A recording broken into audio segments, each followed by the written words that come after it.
Stadium, November the 14th, 2008. It's Friday Night Football on LSC, your local sports channel. Well, hello there, Paul. Once again, a Friday evening here as we get ready to entertain the Eastern Region Division 5 semifinal contest between the number 3 team, the Green Run Stallions, coming in here with a record of 10-1, and the Phoebus Phantoms, the number 2 seed in the region. They are seeded the number 2 seed at 11-0 on the season. A great season so far for the Phantoms. So here we are at the Eastern Region Division 5 playoffs. Tonight's opponents, this could be a good game here. Why don't you give us a little bit of insight as to what we're looking for on this wet, soggy field? Well, if I had any insight, I'd be famous at this point, but I don't. But I'll tell you what I think. Mike, tonight, Green Run, as you know, finished second in the Beach District with a 9-1 record. Their only loss was to undefeated Division VI powerhouse Ocean Lakes.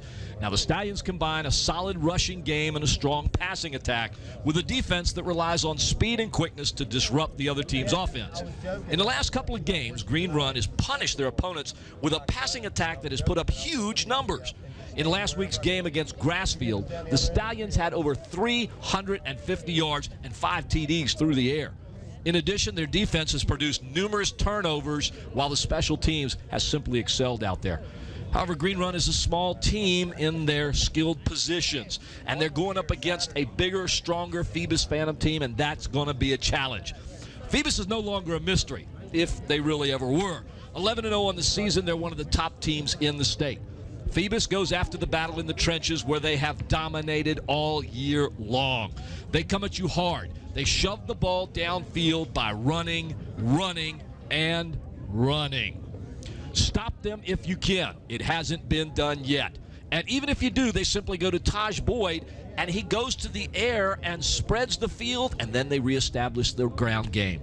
On the other side of the ball, Phoebus has only given up 2.6 points per game, Mike. 2.6 with 7 shutouts.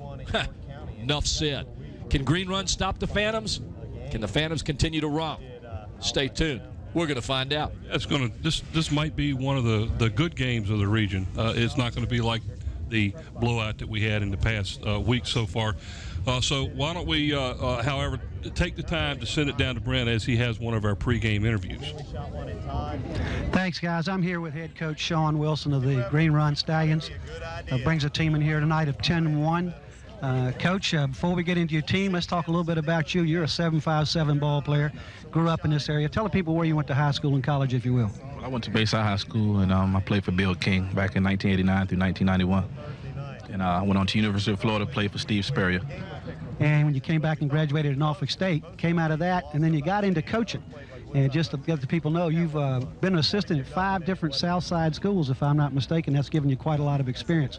And with that, tell us a little bit about the offense that you've run. Well, I run a multiple style of offense, different sets, spread mostly. So that's what we do. Try to get our guys the ball, speedy guys the ball. And with that, let's talk a little bit about that offense. You've got 4 wide receivers sometimes.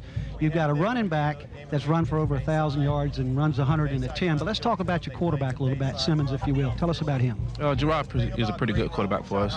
He's been starting for us for all the last 11 games. He's stepped up big time for us. He's threw for 605 yards the last 2 games, so hopefully he can continue to do that tonight. So he's close to 1,500 yards throwing now, and I think, like I said, the other Simmons is 1,000 yards running. That's a pretty potent offense. Let's switch it a little bit. Let's talk about your defense. What kind of defense do you run, Coach? We run a base 4-3 defense, but we'll change the scheme depending on who we're playing. So defense gets after it. Coach McGowan does a great job. Okay, now I want to talk about one of your players, your center, Mike Casey. Give me a little bit of information about him, if you will, please. He's a senior. Mike Casey is a 3-year starter for us. He's done a heck of a job for us. He does a lot of things. He controls the offensive line, makes calls, and he pulls and does a lot for our offense. One last question. Tell me what you see in Phoebus tonight. It's a great team. Phoebus is good offense, defense, and special teams. So I'm eager and I'm excited to play them tonight. Well, they have a tradition, and you're starting one yourself. Coach, I want to thank you so much for coming down to see us and for entertaining Bob and I over at your school earlier in the week. Thank you so much. Thanks, guys. I'll send it back up to you. I can't work every game we did, but... All right, thanks, Brent. Well, you know, folks, this is going to be a good game tonight. We really expect this to be a dandy game. Both these teams come in very balanced on offense. They use the run to wear down their opponents. Why don't you talk a little bit about the running game for both these two teams? Well, Mike, Green Run's running game or ground game is a little deceiving. The running back, DeJour Simmons, is very small. He's 5'9". He's only 170 pounds. But, as you heard Brent say, this guy is quick. We're talking fast, quick, wicked quick. He's rushed 128 times for 1,044 yards. He has 7 TDs on the season. He's averaging 17 TDs, excuse me. He's averaging 95 yards per game. If he can get into the secondary, he's going to make things happen. Green Run has favored the pass lately, but Simmons is definitely a threat. Now, Phoebus, on the other hand, has the classic attack. They've had it all year long. They give the ball to Sean Alston. He's taken the ball 194 times. He has 1,551 yards on the season, 26 touchdowns, Mike. The excellent front line he follows has allowed him to average 8 yards per carry. He'll be the workhorse for this team once again. Yeah, Sean Alston last week in the regional quarterfinals, 244 yards. It's, Exactly. Outstanding game on the ground is what allowed Phoebus just to explode in that offense once the second quarter was here. It was a real close, well-played first quarter, and then it just turned around, and everything went Phoebus's way in the second quarter. Lots of points they scored there in the second quarter. One thing is for sure, both these teams can run the ball. Well, we'll just have to see, who has the most successful tonight because of this wet ground. Okay, so let's go down to the field where Bob has another one of our pregame interviews. All right, I got Bill D down here with the Phantoms coach. And Bill, it's always a pleasure to talk to you, and it's always good to see you this time of year when you're in the playoffs. It's a good time of year to get interviews. Talk a little bit. We've talked about your offense, your defense, and you got some good skill players and everything. But let's talk about the coaching. You've had some coaches with you for a long, long time. Yeah, I have a great coaching staff. We've been together. A lot of us been together for 18 years. I think is the most, and then a lot of them 15, 16 years. And we're on the same page, and we work hard, and they do a lot of hard work, a lot of things that need to be done from day to day, and I can't say enough about them. Well, let's name them. Well, we got Coach Narvers who does the defense. He does a great job in scheming things up. Coach Van Dyke does the kicking game. He's very particular about things. He does a wonderful job. Coach Days, he does the defensive line. He gets down and dirty with them. Yeller, screamer. He keeps us all on our toes. Coach Hobart does the linebackers. He does it, and he's also does the running backs, and we've had some excellent running backs. Coach Johnson has helped. He's working with the quarterbacks right now. He was doing the JVs. Now he's just doing the quarterbacks. We got Coach Coley, who did a great job. Our JVs were undefeated this year, and Coach Coley does the outside backers. Been a great addition to our staff. We got Coach Robinson, who's played for me. Anthony Robinson, who's played for me, who's been here a long time. I hope I didn't miss anybody. Well, I tell you, you got a good staff, and it shows in where you are year after year after year. Everybody on the same page, and that always makes it nice. You're going to run into a team that likes to throw the ball. We don't have great weather tonight. Hopefully it's not going to rain anymore, but the field is wet. What do you expect from them? Well, I don't think you can change your stripes so much this time of year. I mean, they're great athletes. They're going to try to get the ball in their athletes' hands, and they threw the ball for over 600 yards the last 2 games. They got a running back that's I think he's first or second in the state in the 100. So they're going to get the ball in his hands, and they're very aggressive on defense. A lot of pressure come at you, that type of thing. So we don't expect them to change, but so much. All right, one last question, Coach. Tell me how your team is. Physically, everybody good? Well, I mean, we got some nicks and bruises here. I mean, this time of year you're going to have that, but pretty much we're as healthy as we can be. This time of year, I guess, and we're going to give it everything we got out there today. Well, I know you're going to do that. Well, Coach, thanks for taking time to talk to me before your pregame stuff and everything, and good luck to you tonight. Good enough. We're going to have tonight's sponsors, and then right back down here with Brent and myself. Tonight, B&B. we're proud to have David Allen and Zoom sponsoring us again this year. Zooms with locations throughout the peninsula to serve you. By Kelly's Tavern, family dining with 2 locations on the peninsula.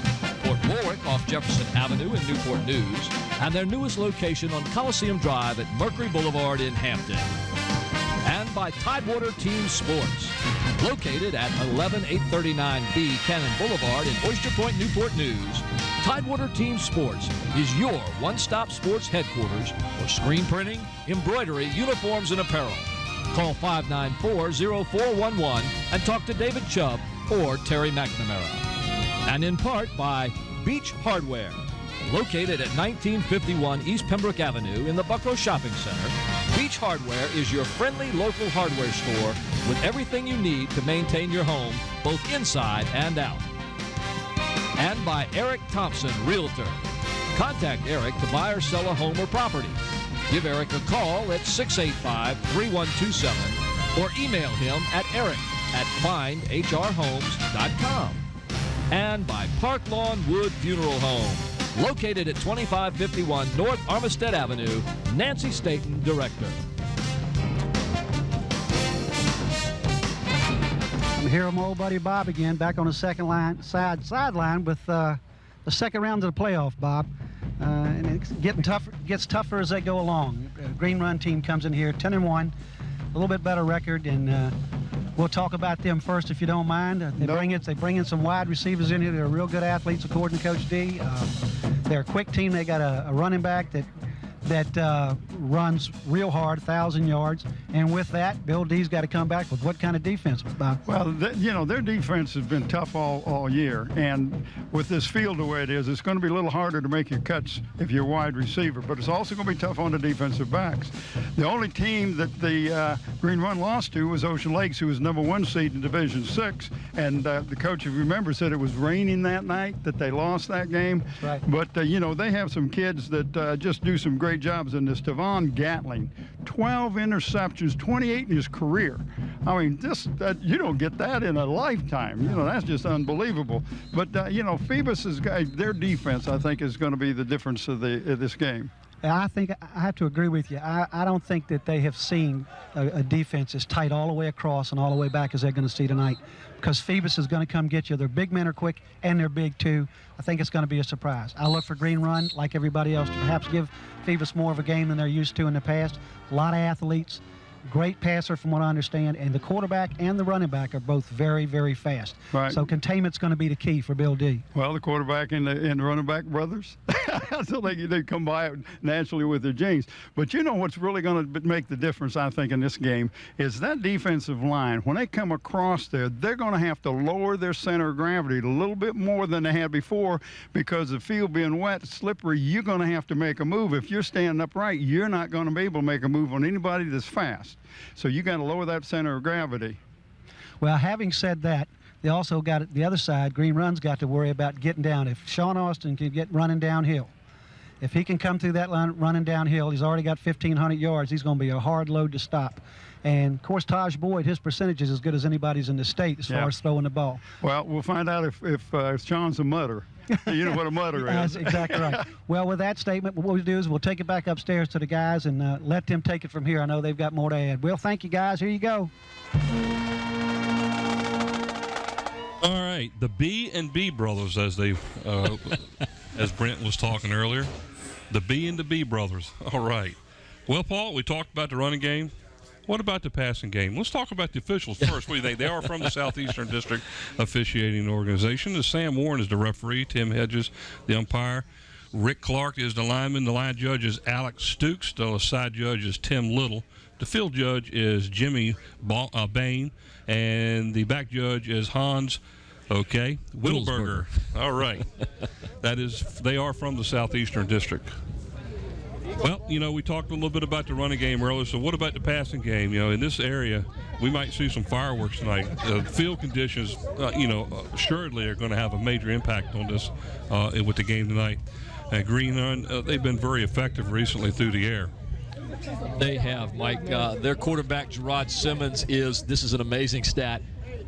124 for 235, 1,634 yards on the season. That equal to about 54%. That's pretty good. 1,600 yards passing in a season for high school is quite, it's a lot. It's out of this world, and he's got 19 touchdowns with that. Now, even though he's averaging 149 yards per game, last week he threw for 352 yards and over 250 the week before that.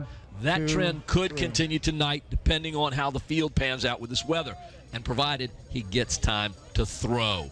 Now, Phoebus also has a solid passing game. You just don't see it as much because they rely on their running. Quarterback Taj Boyd, though not called on to throw that often, is very successful when he does throw. With 60 completions in 99 attempts, he has a nice 60% completion ratio. He's amassed 1,140 yards in 9 games. He averages 127 yards per game and has tossed 16 touchdowns. Yes, Phoebus will run, but folks, they can throw. Well, obviously, 1,100 yards passing on 60 completions. That's a pretty good percentage per game. This could be a really good game tonight, just depending on field conditions and how they build to work out the passing game. Well, we talked about the passing and the running. What are the keys to tonight's game between the Phoebus Phantoms and the Green Run Stallions? Well, a lot of it could hinge on this weather out here. It's hard to say, but for Green Run, offensively, they need to spread the Phoebus defense by passing. That's a big key for them. No one's been able to run on the Phantoms, so the airways may be Green Run's best shot. The line will need to play their best game to give Simmons time to throw. With a balanced offense that averages 284 yards and 27 points per game, they could, as you said, Mike, give Phoebus fits. Now, on defense, Green Run is going to have to stop Austin. It's plain and simple. They've got to stop the running game. Green Run will have to hope their quickness will be good enough to overcome the large Phoebus front line. This year, the Stallions have allowed about 161 yards per game, which is not a whole lot. If they can do that, Mike, they got a chance in this game.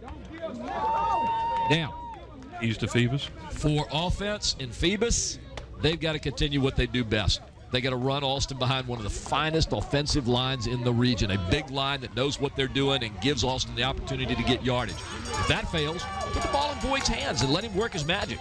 Phoebus averages 260 yards rushing and 127 passing, and they run at 53 points per game. All they have to do, Mike, is play their game. Defensively, whoa, man, as far as I'm concerned, probably one of the best defenses in the state. They only allow 94 yards per game and a minuscule 3 points per game. Imagine that, Mike, 3 points per game. If they put pressure on a Stallion quarterback, shut down the receivers, they can then hold the run with a dominating front line. All right, let's send it down to the field as the officials have the captains. They're doing the coin toss.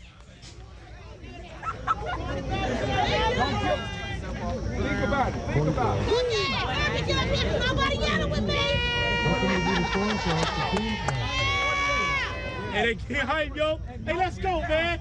Green One won the toss and deferred, so Green One will start off as they will kick off defending the east end zone here at Darling Stadium, as the Phantoms will start off on offense. And as soon as Andy is ready and puts them up on this board there, we'll give you the starting lineups for Phoebus' offense. The Phoebus gets the ball first offensively, and here they are. And here they are, ladies and gentlemen. It hasn't changed in quite a while. Left guard, number 62, Dominique Davenport. Left tackle, number 51, Charlie Jones. The center, number 52, Vic Gaither. The right tackle, number 60, Antonio Christian. And the right guard, number 50, Jaquan Hogan. At split end, number 2, Oman Newkirk. The flanker, number 5, Markel Wilkins. And the tight end, number 7, Daquan Romero. In the backfield, you got to watch out for these guys. Number 10, the quarterback, Taj Boyd. The fullback, number 25, Chaz Robinson. And the tailback, number 22, Sean Alston. Alrighty, that's your starting offensive lineup for the Phoebus Phantoms. And let's go ahead and throw up the defensive starters for the Green Run Stallions. For Green Run, the defensive end, number 78, Jamal Wallace. The defensive tackle, number 8, Marquise Gatlin. The defensive tackle, number 55, David Dean. And the other defensive end, number 77, Keith Woodhouse. At linebackers, number 54, Monty Howell. Number 5, Antonio Simmons. Number 9, Willie Wallace. And number 21, Shalig Worrell. In the secondary, the cornerback, number 3, Tavon Gatelin. The other cornerback, number 7, Patrick Young. And the safety, number 2, Zachary Dunston. All right, from Darling Stadium, the Eastern Region Division 5 semifinals. Mike Hauser along with Paul Rowe, Brent Musgrove, Bob Hintz down on the field, and up here doing the stats was Mr. Bod Killen.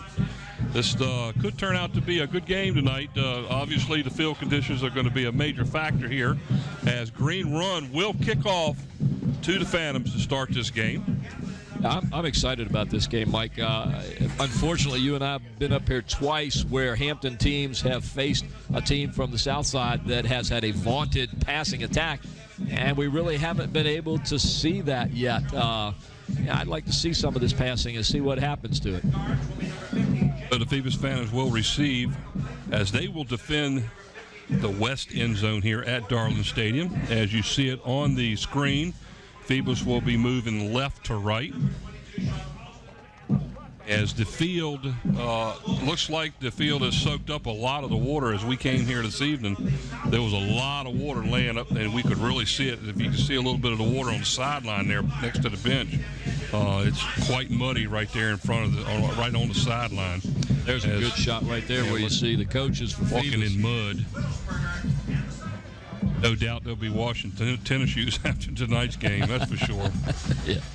And we saw this when Hampton played this past week. And it made for a slippery game. Hey, the field is in considerably great shape considering the last 2 weeks we've been playing in the rain. Kicking off for the Green Run Stallions to start this game will be number 14, Justin Pierce, as he takes the ball from the official and as he gets ready to tee it up. Back deep for Phoebus is Markel Wilkins, number 5, as he stands at his own 5-yard line.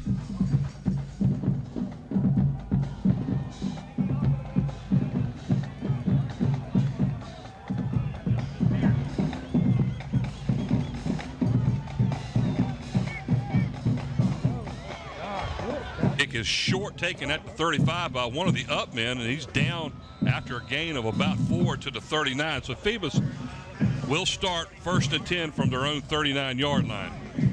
That looked to be like Paul Morant, number 12, who fielded that little pooch kick.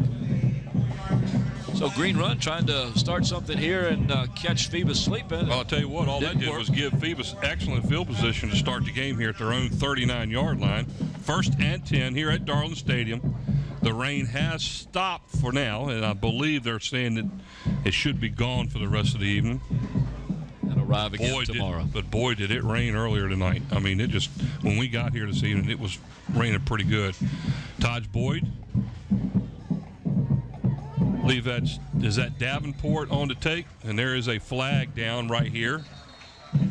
It's number 25 on the carry at that time, Chaz Robinson, for a gain of about 3. Let's see what the flag is. That might be a face mask. Personal foul. It's a personal foul against Green Run, so you could tack on 15 more yards to it, and Phantoms will have a first down. The popcorn throwing guy showed up. He's early. He's early. He's early. It's the defense. 15-yard penalty. So with the face mask call on Green Run, that'll give the Phantoms excellent field position as the ball is moved 15 yards from the line, from the actual play. They will have 1st and 10 now at Green Run's 43-yard line. Big penalty right off the get-go. Got a seat sitting right here for you. John Austin on the carry to the 40, just inside. And on the stop was Green Run number 5 is Antonio Simmons. So far, Mike, Phoebus not doing anything they haven't done all year long. Run up the middle, run off tackle. Ground out the yardage. 2nd and 7 after a gain of 3 for Austin. At the ball sits right on the 40-yard line.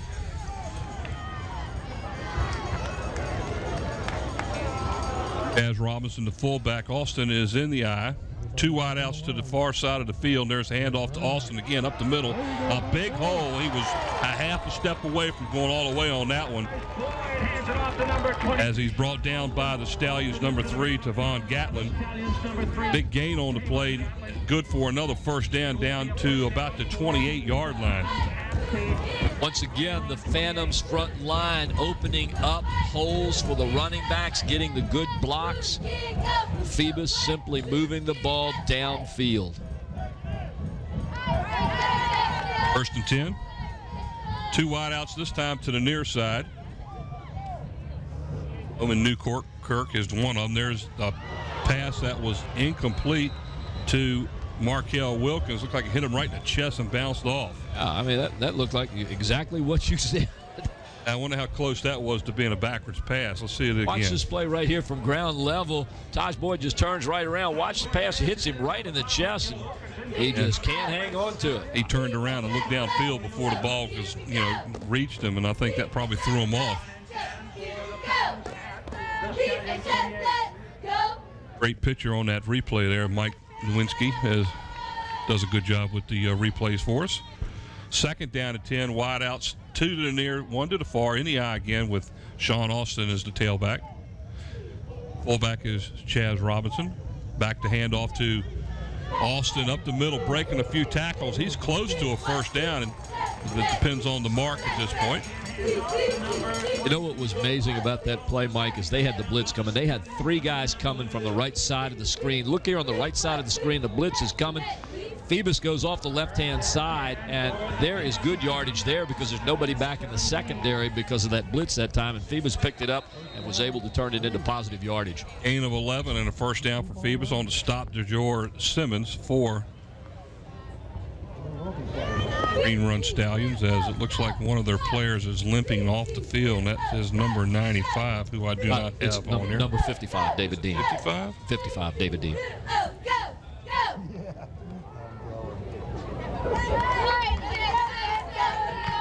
First and 10, inside the 20. Austin off the right side is brought down near the 15-yard line. Going to be very, very close to getting inside the 15. Watch this as he just slides right through there. You can see how wet the field is with all the water coming off Austin as he hits the ground there. Paul Wallace, number 78, on the stop for the Stallions. 2nd down and 8 after a gain of 2. Ball sits down at the 15-yard line. And off to Austin to the right. He stopped behind the line. A little bit of a late hit there, and yep, that's going to cost him. Boyd's going to lose about 4 on the play back to the 19, but a late hit by the Stallions is going to give the Phantoms probably half a distance to the goal. Here's a replay. Watch this. The Green Run defense had him wrapped up that time. Personal foul against the defense. Late hit. Half a distance to the goal. 1st down. Well, half a distance to the goal is going to give the Phantoms a 1st and goal. Let's see where they actually put the ball. Should be somewhere around the 9. Well, they're not going to give them a 1st down, so it'll be enough to make it 2nd down and 2. Penalty came from the spot of the foul.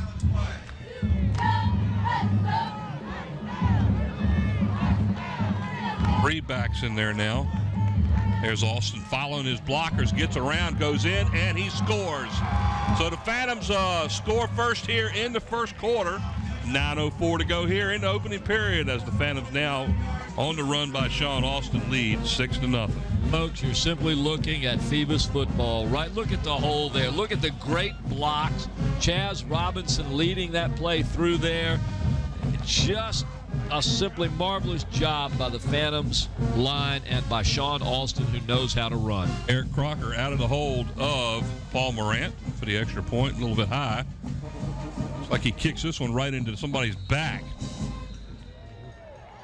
Morant was lucky to actually get that ball. The ball was snapped right high, and he had to go up for it. So no good on the extra point. 9:04 to go here in the opening period. Phoebus 6, and Green Run getting ready to take first possession offensively for them here in the 1st quarter. Ladies and gentlemen, you're watching LSC, local sports channel, as we watch the replay on this touchdown. Look at the hole. Look at the block. Right. Never goes down. Austin goes in, standing up into the end zone. Phoebus up on top. Follows right behind Chaz Robinson on the play, and no trouble weaving his way right on in for the score. So Phantoms will kick off now, already out in front early here in the first quarter, 6-0. As Phoebus simply plays Phoebus football.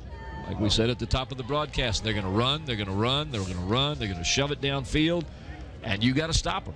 And it hadn't been done yet. They're 11-0. Nobody's been able to stop that potent running game. Nobody's been able to match up with that great offensive line. Eric Anderson for the Phantoms will be kicking off at his own 40.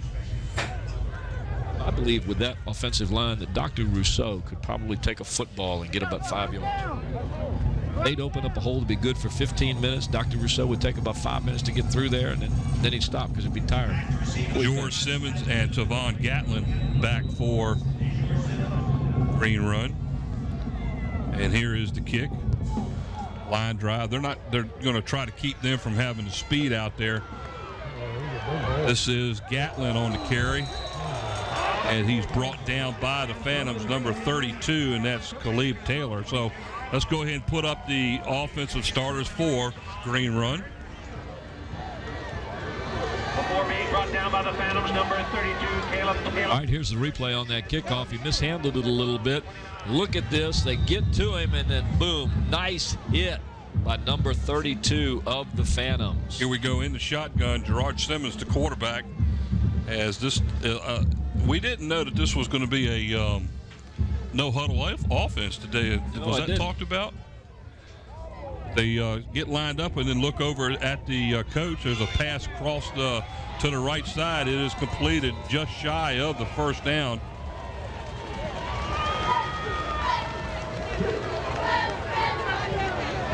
Like he just did. They gave him an excellent mark just past the 40 as it was completed to Patrick Young, number 7. Here's a replay on that. This is a very quick pass, Mike. They don't waste a lot of time in the backfield. He gets the ball and throws it quickly, and the receiver makes a nice, sharp pass route. Simmons, the quarterback, in the shotgun, hands the ball off on a delay to number 4. That's also Simmons, but it's DeGeorge Simmons, and I believe there is a flag on the play. He picks up nothing on the play. He might pick up a yard, but looks like it might be a hold against Green Run here. Here's the replay on this. It's just a simple draw. You can see the holding right back there.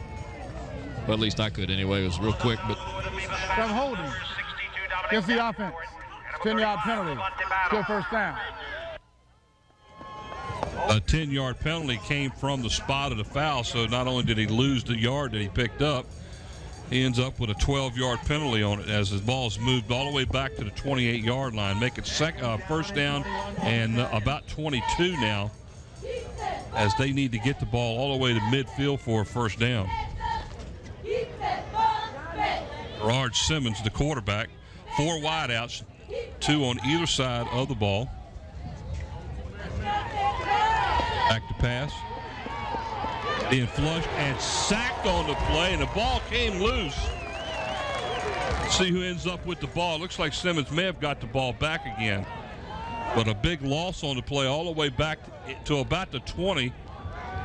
all right, here's the Green Run offense, ladies and gentlemen. Left tackle number 78, Jamal Wallace. The left guard number 55, David Dean. The center number 51, Mike Casey. Right guard number 50, Danny Davis. And the right tackle number 71, Darius Bickham. The wide receivers, number 3, Tavon Gatlin. Number 7, Patrick Young. Number 18, Sean Jones. And number 19, Stephen Baker. The quarterback, number 4, DeJour Simmons. And the tailback, number 12, Gerard Simmons. Second down and 30 now for a Green Run. Simmons on the carry up the middle, about 10 on the play. Let's see where they mark it. No, they're going to mark him short. It looks like he's going to get about 6 on the play. They'll mark it at about the 26-yard line. He'll pick up 6. And here is the Phantom defense. At guard, number 7, Daquan Romero. The other guard, number 11, Demetrius Ward. The tackles, number 51, Charlie Jones, and number 62, Dominique Davenport. At linebacker, number 25, Chaz Robinson. Number 32, Caleb Taylor. Number 35, Levante Battle. And number 12, Paul Morant. The cornerbacks, number 27, Rasheed Clark. And number 5, Markel Wilkins. And the free safety, number 38, Colby Goodwin. Bringing 3 wideouts to the near side. A little screen pass out here is completed to number 15 on the play.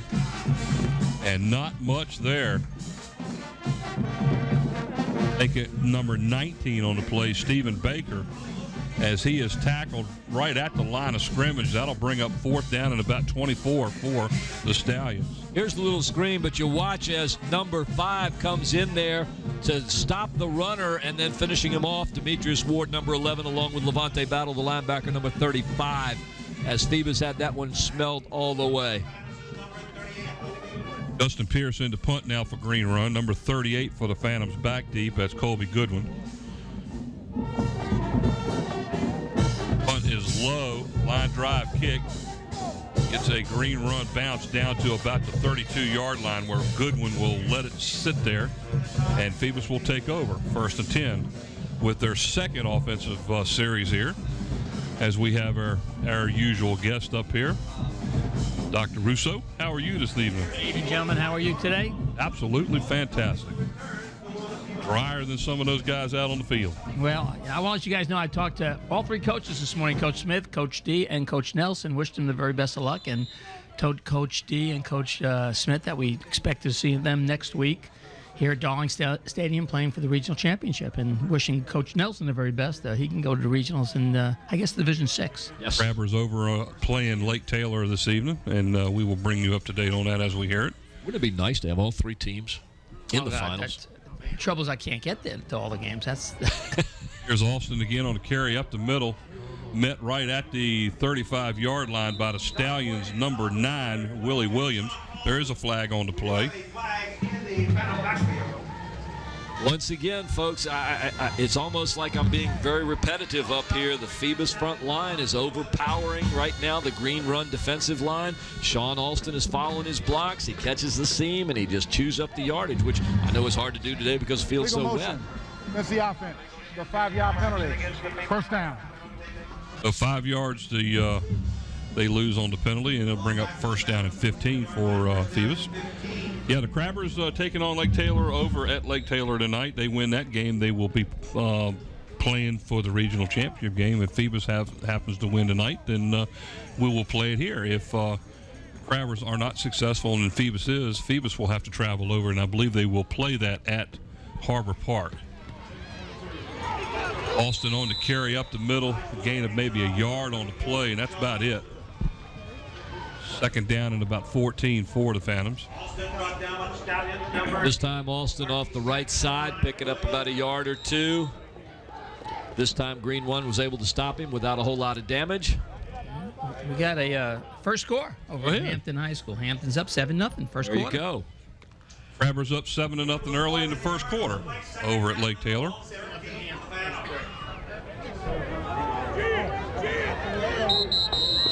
Sounds like an echo running through there. 7-0 Hampton. And look at the Phoebus players shaking their hands like yes, yes, yes when they heard that score announced over the loudspeaker here at the stadium. That's great. They want to keep it. Keep it in house. Keep it in the Peninsula District. And the Bethel Bruins playing also in the Division 6 semifinals. So they had a outstanding game last week, winning that game 21-7 over Western Branch.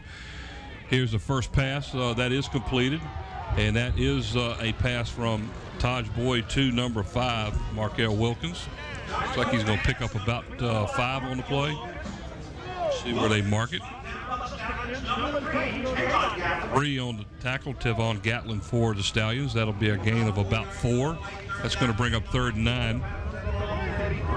It seems like the field's in pretty good shape. We've seen a lot of, kids slipping around. So the great drainage system here in Darling Stadium. So we're pleased with that. That's what Mike was saying earlier. Surprisingly for all the rain and the fact that we've had these games in the last week played on this field, that it is in such good shape. Just a testament to the ground crew and the fact that, like you said, it has a good drainage system on it. Yeah, there was water standing on the field at 5 o'clock. Here's a draw play to Austin up the middle. He's going to be short of the 1st down as he's brought down at the 39-yard line. So it looks like the Phantoms will be forced to punt here as they have a 4th down and about 4.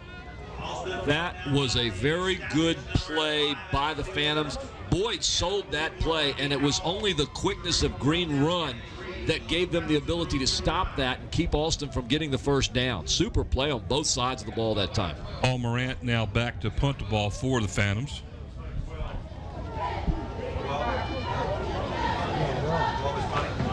is number 3, Devon Gatlin. Nice punt as it hits the Green Run 30, and that looks like where it's going to be down. Green Run will take over 1st and 10 from their own 30-yard line. Well, let's see if Green Run stays with that quick offense. Real quickly, ladies and gentlemen, tonight we have with us Nate Braxton on the cameras, Susan Bowers, Gene Wheeler, and Steve Fryer. The graphics and animation, Mr. Annie Foley. The slow motion instant replay provided by Mike Nowinski, and the camera control operator, Sarah Myers. Our production and audio assistant, Renee Camden. Audio and chief engineers, Don Sherrouse, and the producer director, Mr. Scotty Bowers. Arch Simmons again into shotgun. Again, they come to 3 wideouts on this side, and a short screen pass out here, and not much there as he's brought down. Actually, looks like he might lose about a half a yard on the play, as number 3, Devon Gatlin, was the recipient of the pass. And so far, Phoebus has been able to hold on to the passing game. They have. Now, Mike, we have talked about the quickness of the Green Run defense and how Phoebus is a larger, more physical defensive team. But what people don't understand is Phoebus is quick as well. Absolutely. Paul Morant stayed right with his block and carried it right over into the tackle. A good job by Paul Morant on the play. 2nd down and 10 from the 30. Another pass. So this time it's almost intercepted by number 7, Daquan Romero. Talk about good hands. He's a receiver on offense, and if he'd have got that ball, it would have been nothing but pay dirt in front of him. Watch this on the left side of your screen. Romero gets the hand up. He gets the ball. He's got it almost right there. Just can't keep it in his grasp. So 3rd down and 10 now for the Stallions. Again, at their own 30. They have their wideout split 2 on either side of the ball. Gatlin is the quarterback, and Simmons is the quarterback. Now he's back to pass, number 12. Nice pass. It was overthrown to the intended receiver. Looks like the intended receiver was number 7 on the play, Patrick Young. I think that ball was just a little wet that time, Mike, and it slipped, getting a lot of air under it. He zipped that one about 4 yards over his head. Incomplete pass brings up 4th down and 10, and so far the Phantoms defense has done the job. And we talked about that, you and I, before the broadcast tonight, Mike, and we both said that, if this Phoebus defense can just play like they normally play, doesn't matter whether the other team usually passes or usually runs, Phoebus is going to shut you down. And so far, they've done it. Obi Goodwin back to receive the punt for the Phantoms. There is a flag down. Back to punt is Justin Pierce for the Stallions. Let's wait and see. False start. Gets the kicking team. 5-yard penalty. Still 4th down. Move them back 5 yards, and Pierce will have to line up and kick again here. 2:07 to go here in the opening period of play. Phoebus out in front, 6-0. Watching LSC, local sports channel. I'm Paul Rowe, along with Mike Hauser and Dr. Patrick Rousseau, coming from Darling Stadium. Pierce's kick. Another line drive kick as there's Goodwin, breaks the first line tackle, gets a couple of assisted blocks, and he'll pick up about 5 as the ball will go 1st and 10 from midfield. That was a good shot of, and we'll see it here, of the Green Run special teams.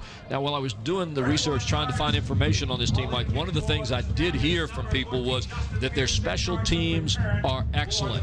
And on that coverage, they were right there. So far, we've seen some good, excellent team play by the Green Run squad. If he's only kicking the ball 20 yards, it doesn't take long for the defense to get there. It doesn't, but that can work for you as a defensive capability to keep the other team from getting any runs that'll set you up with better field position. I believe that ended up about a 25-yard punt, maybe 30 yards at the most. There we go. 1st and 10 for the Phantoms at midfield. Back to pass is Boyd. Oh, I tell you what. Yep. It almost looked like Andre Griffin was expecting the ball, and it was thrown behind him, and he reaches back, and the ball is completed as it was completed to Omen Newkirk. Gain of about 7 on the play. And watch this, folks. Watch the hand right there. I think it was number 9 for the Phantoms that was trying to get that ball. Andre Griffin's probably saying, my goodness, I think you missed me. coming out of the game right now in Newport. It is Oscar Smith, nothing. The Bethel Bruins, nothing at the end of one. At the end of one over at on the south side, no score between Bethel and Oscar Smith. So that's a positive right there. No score, Bethel and Oscar Smith. There's a handoff to Austin off the right side, hit right at the line of scrimmage, and nothing there. He might pick up a yard on the play at the most. Alston down inside the Stallions. Looks like he's down to about the 42, and that's about it. So that's going to bring up a third down. Was number 8, Marquise Gatlin. Third down and a long 2 now for. That time, Mike, all Green Run did was flood the box. They knew that Alston was going to get it. He was going to try and go for the first down. They just stacked the box, clogged everything up. There was nowhere for him to go. That time, good defensive play by Green Run. Well, Phoebus will call timeout here as just 21 seconds before the end. Timeout, first half. 21 seconds or 2 is it minutes, 2 minutes and 16 seconds? I thought You it was, broke your glasses today, no, did you? I bet you that's 21-6. At 21.6. 21.6. 21.6. What were you saying? Well, okay. What were you saying? Well, up here it looks like 216 minutes That's to right. me, but that's Andy Foley's fault. minutes? He set up the stuff like that. I visited Mr. Rowe's class today, and I can tell you that, indeed, those kids love him. I'll tell you. So, but he can't tell 21.6 versus 216, but the kids love him. And I did it without them on. That's right. When I've got my glasses on, 'cause I started looking. 21.6 seconds left here in the first quarter of play as the Phantoms called their first time out. That'll leave them with 2 here in the first half. Need to get our scoreboard set up right over there because they're still showing the Phantoms with 3. They only have 2 now after taking that one. Third down and a little over a yard to go here. Austin over the left side this time. That's where they were really successful last week, was on the left side. And he's going to pick up enough as he gets inside the 40 down near the 39-yard line, so the Phantoms will continue this drive, 1st and 10. Well, on that left side, Mike, you've got Dominique Davenport, Charlie Jones, and Vic Gaither. I mean, you've got half the Peninsula District All-Star team right there leading the way. And those guys are big. Trying to get a play off before the end of the quarter here. You better hurry up as we're down to 3 seconds. Got it off. Austin is almost got stopped in the backfield, but he's going to lose about a yard as he is tackled at the 40. So at the end of the first quarter of play, the Phoebus Phantoms lead the Green Run Stallions by a score of 6-0. All right, at this time we're going to take it down to Bob Hintz on the field where he has an interview with a special guest. All right, thanks, guys. I got Coach Saunders with me. Now, Coach Saunders, you have to understand, first of all, he's been in the Navy for 17 and a half years, so he's still in the Navy, but he does a lot with the equipment over at Phoebus, and it's all volunteer. It's all volunteer, yes. I do it all. I called Coach D during the summertime. I asked him, could I work with the team? Because my son and Todd's are real good friends. My son actually is the ball boy, number 10, Simeon Sanders. And then Coach Hobart gave me a call back, and he said it was fine for me to do it. So I came out. I worked with the team ever since 2 days, and it's been nothing but spectacular since then. Well, he tells me you show up all the time. I show up all the time. As soon as I leave the ship, I come right here, I pick my son up, and we ride to the football field. 2 days, all the practice and all the games. Now, you're on the U.S. Eisenhower? No, I'm currently stationed on the USS George H.W. Bush. That's in Newport News, the Navy's newest aircraft carrier. And we're going to be commissioned in January 10th, 2009. Well, good enough. Well, I appreciate you taking time to talk to me. No problem. I enjoy it. All right, let's go back up to the guys. Thanks, Bob. Key stat here in the first quarter, the Green Run Stallions, they've been penalized 4 times already for a total of 45 yards. Mike, just want to make a quick comment about Coach Saunders and Bob's interview there.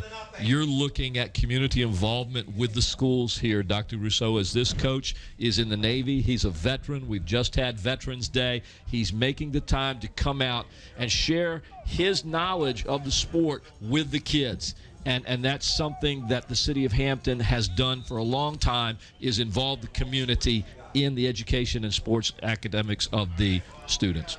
Well, you know, Paul, this is such a close-knit community. People want to get involved in the things we do as a flag for something. A Green Run player jumped and then started pointing as soon as he backed up. So let's see what the officials were going to call here. I think that one's going to be against Green Run. On infraction. On the defense. But basically, I mean, you've got so many volunteers. You've got the Northampton Recreation League. You've got the Aberdeen. I mean, you know, I live over by the Gosling Park, and you can hear those kids game after game yelling, screaming. I mean, it's just the community's all about supporting our programs, and I'm glad to say that the academics are coming right along with it. Nice little pass. Oh, nice pass out to in the flat to the Phantoms, number 25, Chaz Robinson, out of the backfield. He's going to pick up about 5 on the play. That'll bring up 3rd down and 2 as the ball is just shy of the Green Run 30. Doesn't Chaz Robinson just do it all? I tell you what, you know, he's a fullback. Watch him come out of the backfield. There he goes. He gets the pass here. He's got good hands. He plays great defense at linebacker. That young kid's just all over the place. A super nice young man as well. 3rd down and 2 now for the Phantoms. Austin off the left side looking for the 1st down, and he gets past the 40, near the past the 30, near the 29, and it depends on the mark here. He needs to get near the 29 in order to get a 1st down. Well, you got to give Green Run credit so far, ladies and gentlemen, as you watch this game on LSC Local Sports Channel. They are making Phoebus's running back, particularly Sean Alston, earn their yardage today. It's going to be a bruising game. That's something we talked about. We figured this was the way this game was going to turn out. A lot of it has to do with the fact that Phoebus, as big as they are, the soft field will slow them down some. So here is the mark. We'll see what comes out for him. One of the things I talked to a little bit short of the 1st down. Yeah, he had less than a yard, I guess. But talking to Coach D this morning, getting my pregame information, I asked him if the field would be hampering him. He thinks this field would hamper Green Run more than they would Phoebus, because Phoebus is more, go to the middle. Oriented. They're a little bit quicker. Green Run's a little bit quicker relative to the thing. So we'll see what's happened. But these kids are tough. I mean, I think they had a little bit of trouble getting going last week, if you remember. Nothing, and before we knew it, it's 42-0 at half. So Phoebus is a tough team. Great kids and well coached. 4th down and a foot. They're in what they call the elephant package here.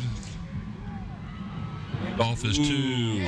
Second effort by Davenport allows him to pick up about 3 yards, and that's going to be good for 1st down, as they will have a 1st and 10 at the 27-yard line. I believe I heard him say a little while ago that the score is tied up over on the other side, 7-7. Watch this. Davenport gets the handoff. He goes to the outside. Look at that second effort. He was stopped. He spins to his left and falls back in order to get the 3 yards. What a great move by Dominique Davenport.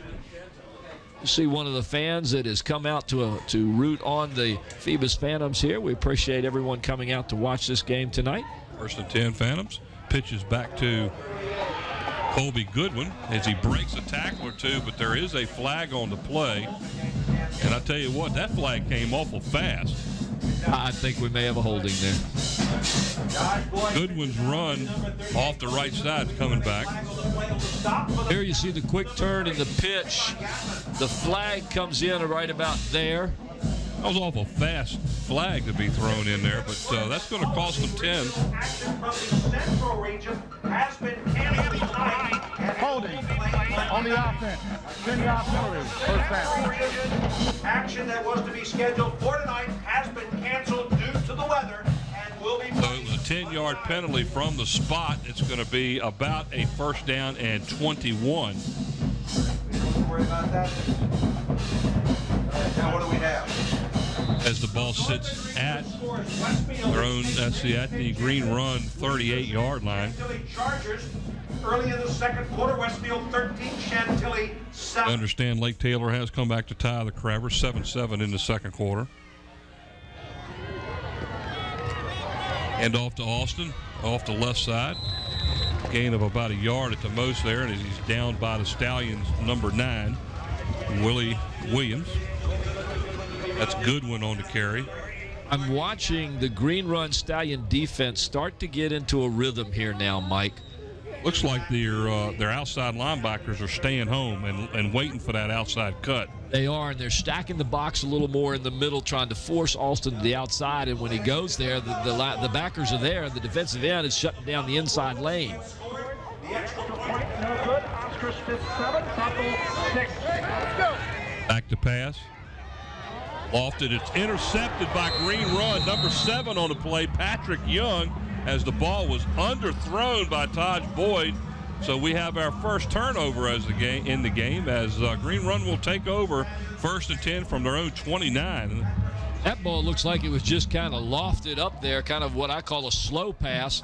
He didn't get much on that one because if he had a receiver that had 2 steps on the defensive back, and that could have been some trouble for Green Run. As it turns out, they turn it into a interception. So first and 10 now, Green Run at their own 29-yard line. A little bit of a different set this time, a wide out outside, and 2 of them in the slot to the right. Ball's handed off to number 4 as he's hammered, as he's going to lose about 3 yards back to about the 26-yard line. The carrier was DeJour Simmons, and they set those 2 it's almost like a single wing with a wide out. Watch this. You see the single wing to the left. You got 2 splits on either side. And that didn't help a lot as the Phantoms were right there as the tackle on the play was Khalif Taylor, number 32. One thing you and I have seen all year, Mike, anytime there's a turnover in this situation that Phoebus defense seems to stand up and take over the game from here because they get a little upset that you've beaten them on offense. Back to passing is batted down by Davenport. Number 62 right there at the line of scrimmage, and a lot of the passing over the middle, he's throwing to a spot, and it just so happens right now the Phantoms are filling those spots up.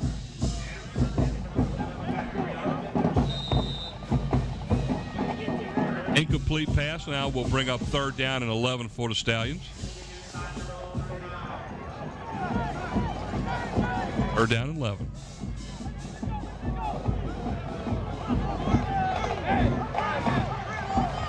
Back to pass again. This time deep over the middle. It's going to be overthrown, and it's intercepted by Colby Goodwin at the 41-yard line. So tick for tat. You go from one end to the other end. Could that also be tack for tick? It could be. Tack for tick. Like I said, this defense for the Phantoms does not like it when somebody does something to show up their offense. We've seen it all year long. They just man up and stick it to you, and they did it. Ball was once underthrown, again. And the Phantoms will take over as we're at 8:35 to go here in the second quarter. The Phantoms still 6-0 lead. Ladies and gentlemen, you're watching one of the greatest sports venues in Hampton. LSC, local sports channel, bringing you the sports from the Hampton City Schools, the Hampton Crabbers, the Kecoughtan Warriors. Against the offense. It's a 5-yard penalty. Replay 1st down. The Bethel Bruins and the Phoebus Phantoms. Why'd they call an illegal substitution when they only have 11 players on the field? Well, because one of them came out there illegally. That's why they call it illegal. That usually occurs when there's a 12th player running off the field. That's called too many men on the field. And the player that was running off the field was the number 11th player. I sat there and counted him, so I don't understand that call. He was actually number 9. Engine, number 9, going down. 5-yard penalty cost the Phantoms 5. It will be 1st and 15 now. Hand off to Colby Goodwin as he gets outside the 40 to about the 41. So he's going to gain that 5 that they lost on the penalty. We'll have to watch and see if Phoebus starts to go to the outside a little bit here in order to open up the offense. Bob Hintz was telling us a little earlier that they've got 9 defensive players within 3 yards of the scrimmage, so they're making it very difficult for Phoebus to run. Ball 2nd down and a long 9 now as the ball is set right near the 42-yard line.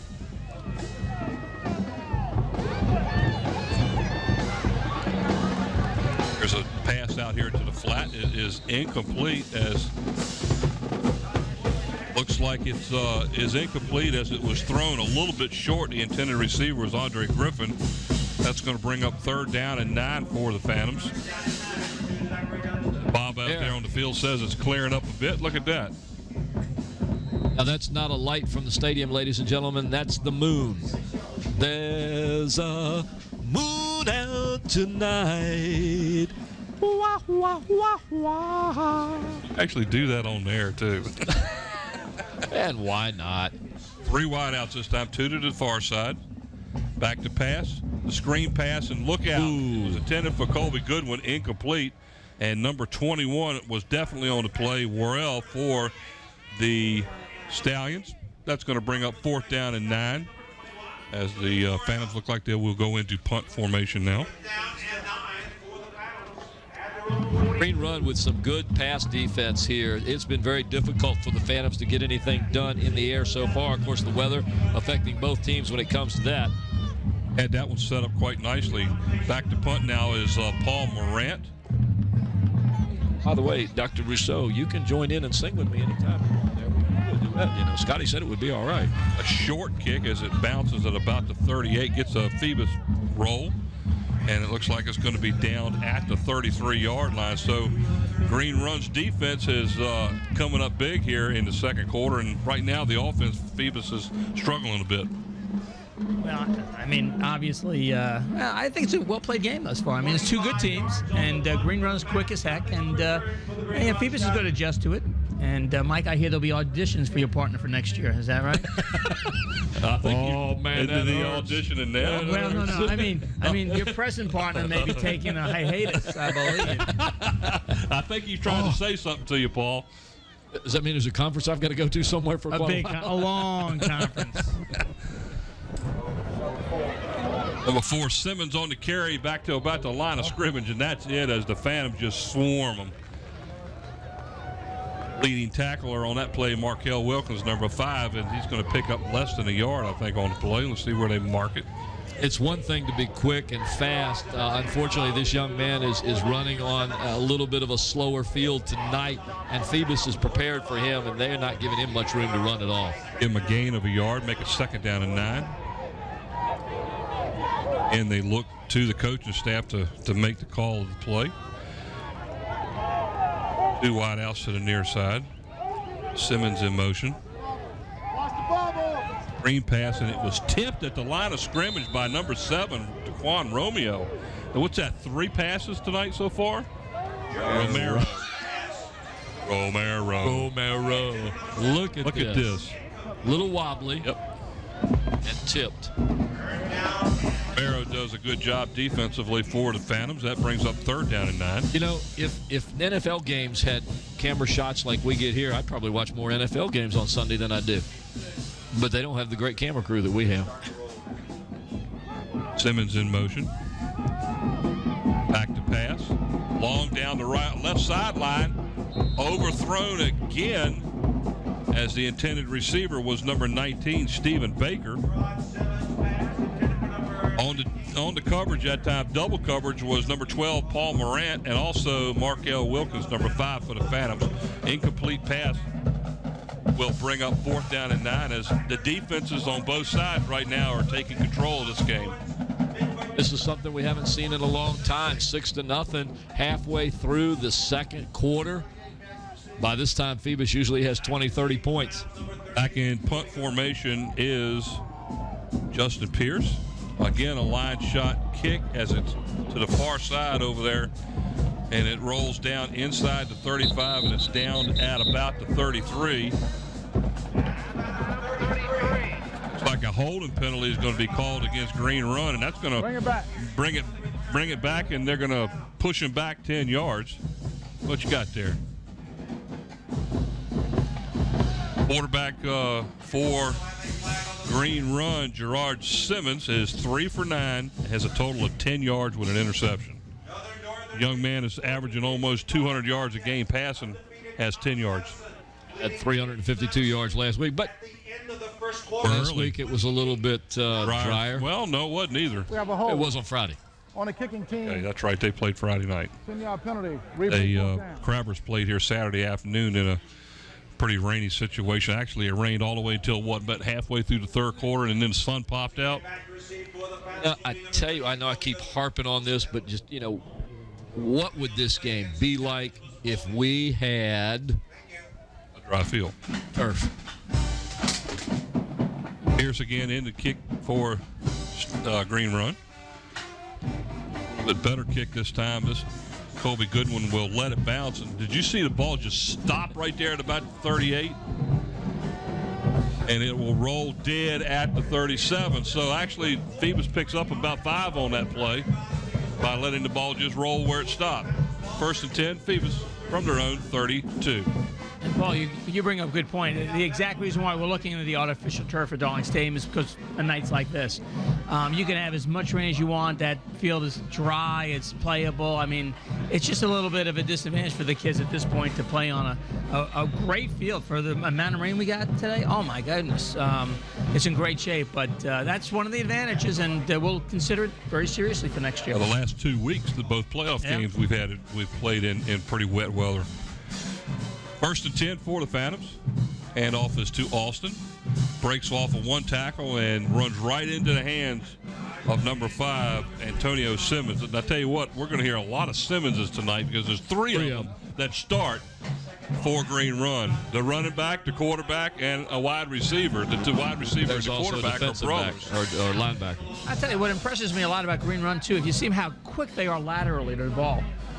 They're staying home. Oh, gosh, they're so quick when the ball starts to get outside, and they shed their blocks. But I think Phoebus now will start rearing up a little bit. Let's see what happens. Gain of 2 on the play, 2nd down and 8. Like he is changing the play there at the line. Back to pass on a slant play. It is completed out there. I believe it's to number 9. Is that correct? No, it's number 2. Owen Newkirk, one of his leading receivers on the year. He's going to pick up about 5 on the play. A quick step back pass to a spot. Newkirk is there, makes a nice catch as he falls to the ground. A little bit behind him. That caused him to go down on the ground after he caught the ball. And looks like the Phantoms are going to call timeout again here. Timeout number 2. 5:13 to go here in the second quarter of play. You're watching LSC. That's their 2nd timeout, first half. Local sports channel coming to you on Cox Channel 48 from Darling Stadium. How about November the 14th, 2008 from Darling Stadium. Mike Rowe. Mike, I've got it all backed up today. How you doing, Mike? How are you doing, Paul Hauser? Mike Rowe is my son. Mike Hauser, Paul Rowe, Brent Musgrove, Bob Hintz, Dr. Russo, and everybody else that's up here. I don't know who's Bob Killen and Tim and everybody. Tim needs to change the scoreboard. Phoebus only has 1 timeout left. I tell you guys, you can't make one mistake. You're all over. That's right. Yes. You guys are. We may have to. See? What'd I tell you? We may have to audition for 2 announcers next year. Oopsie. Hey, that could come. Well, have you got some time next year? Well, Mr. Bowes has already approached me on my availability. Oh. I'll gladly step aside if you'd let me jump in here. 3rd down now. Back to pass is. Oh, he breaks a tackle. Is going to pick up. Oh, what a block. Down the sideline, and it looks like Taj Boyd gets pushed out at about the 48-yard line. A nice little gain. I thought they had him in the backfield. They did have him in the backfield, Mike, and he slipped out of the grasp of a tackler. We'll see it on the replay. He can't find anybody open. Right here, he's hit twice. He's able to get out of it. His block. Hits right to the sideline for the 1st down. That was a nice, outstanding block right there by Daquan Romero, number 7. That allowed him to pick up at least another 5 yards on the play. 1st and 10 as the ball sits at the Green Run 47.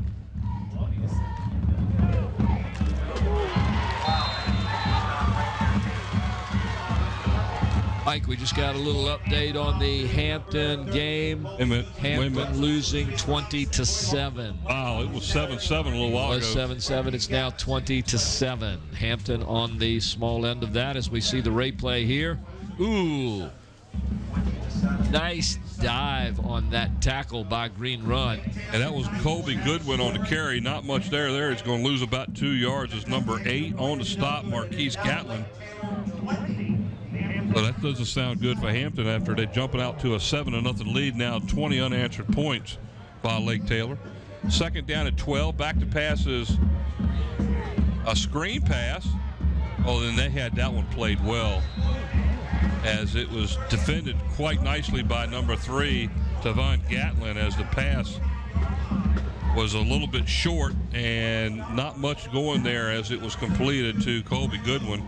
This Green Run defense is giving Phoebus fits. Those two guys just slid right by their block, slid off of them, and went right in for the tackle. Phoebus is not being able to get anything going here. Of course, the field being slippery is part of it, but we've seen Phoebus play in these kind of conditions before, and they've done just fine. Thank you. Third down and about 13 now for the Phantoms as the ball sits just shy of midfield. Oh, 3rd and 14. Oh, excellent play right there. And unfortunately, the receiver decided to try to cut it back to get some yardage and got hammered. But it was a good pass and a completion. I believe it was caught. Was it on? Was it number 9 on the catch, Andre Griffin? I don't know how Taj Boyd was able to get such a nice sharp pass out there. He just got it over one defender and in before another one. Nice So he's going to be about 3 yards shy of the first down. That's going to bring up a 4th down and 3 as Paul Morant now will go in to punt the ball away, try to back up Green Run. This is something you don't normally see here, Mike. 4th down and 3. Phoebus is usually going for it. Well, I'll tell you what, Green Run's front line there is pretty stout tonight. They're doing a good job. We don't have complete stats on Green Run when it comes to defense. Prior to the playoffs, they were only allowing 98 yards rushing and 63 yards passing for a total of 161 yards per game. Gives the offense. Delay game on Phoebus, 5-yard penalty, but we'll push them back to about the 45. And we're starting to lose some of the line marks now. The field is starting to turn a little brown. Another good reason for turf. You have that out there. It's painted on. You don't have to worry about it. It the stays snap right there. was rolled back to Morant. He was lucky enough to get the punt off, and it was an outstanding punt taken at the 15-yard line. And on that play, Phoebus had 3 missed tackles on the return man. I'm going to tell you guys something to watch for. That's a second bad long snap. And this just goes right along. Boy, great job of getting that off for us. Phoebus would have been in a bit of trouble. Great kick. It was a great kick. Watch and this. there's 1, 2, 3, 4. Took 5 guys to finally get him down. And the receiver right there, I believe, was that Antonio Simmons? I think it was. So they get the ball back to the 20. They'll mark it at about the 22. First and 10. Good time for a little turnover here. I'll even take a big turnover. 2:18 to go here in the second quarter. Hand off to Simmons up the middle, nothing there as he is met right at the line of scrimmage. I believe he's met there by number 32, Caleb Taylor. That is correct. Great job by the defense. Caleb Taylor kind of submarined right in as you see him come through here in the middle of the screen right there. Pickup of 2, 2nd down and 8. Ball sits just shy of the 24-yard line. Gore Simmons, the back next to the quarterback, who is Gerard Simmons. Gotta get to him. Had him in the backfield for a loss, and he breaks free. Oh, what a hit that he took. And it looked like it was number 32 again, Caleb Taylor on the shot. He's going to be short of the first down, but he gets it to about the 30. Caleb Taylor is playing a whale of a game here defensively right here in the first half. This was a good opportunity for Phoebus to get a sack in the backfield, and once again, Green Run is able to slip out of there. Boom. Spun him right down. Fumble on the play. The ball sitting on the ground. Who's going to get it? And let's see if they break it up. And it looks like Green Run was able to recover the fumble, but it's a loss on the play back to about the 28. That'll bring up a 4th down. Have a timeout. So Phoebus will call to their last timeout here. And final timeout. 51 seconds to go here before halftime, and they will get the ball back. I think Coach D wants a chance to see what kind of snap they're going to get, and then a chance to run it back and get some points on the board. I think you're absolutely right. You pointed that out when Phoebus had the bad snap to their punter. He's hoping the same thing may happen here, and he'll have the opportunity to get that ball. Maybe bring the receiver up a little bit and have a shot at catching the ball instead of letting it fall and get a good bounce.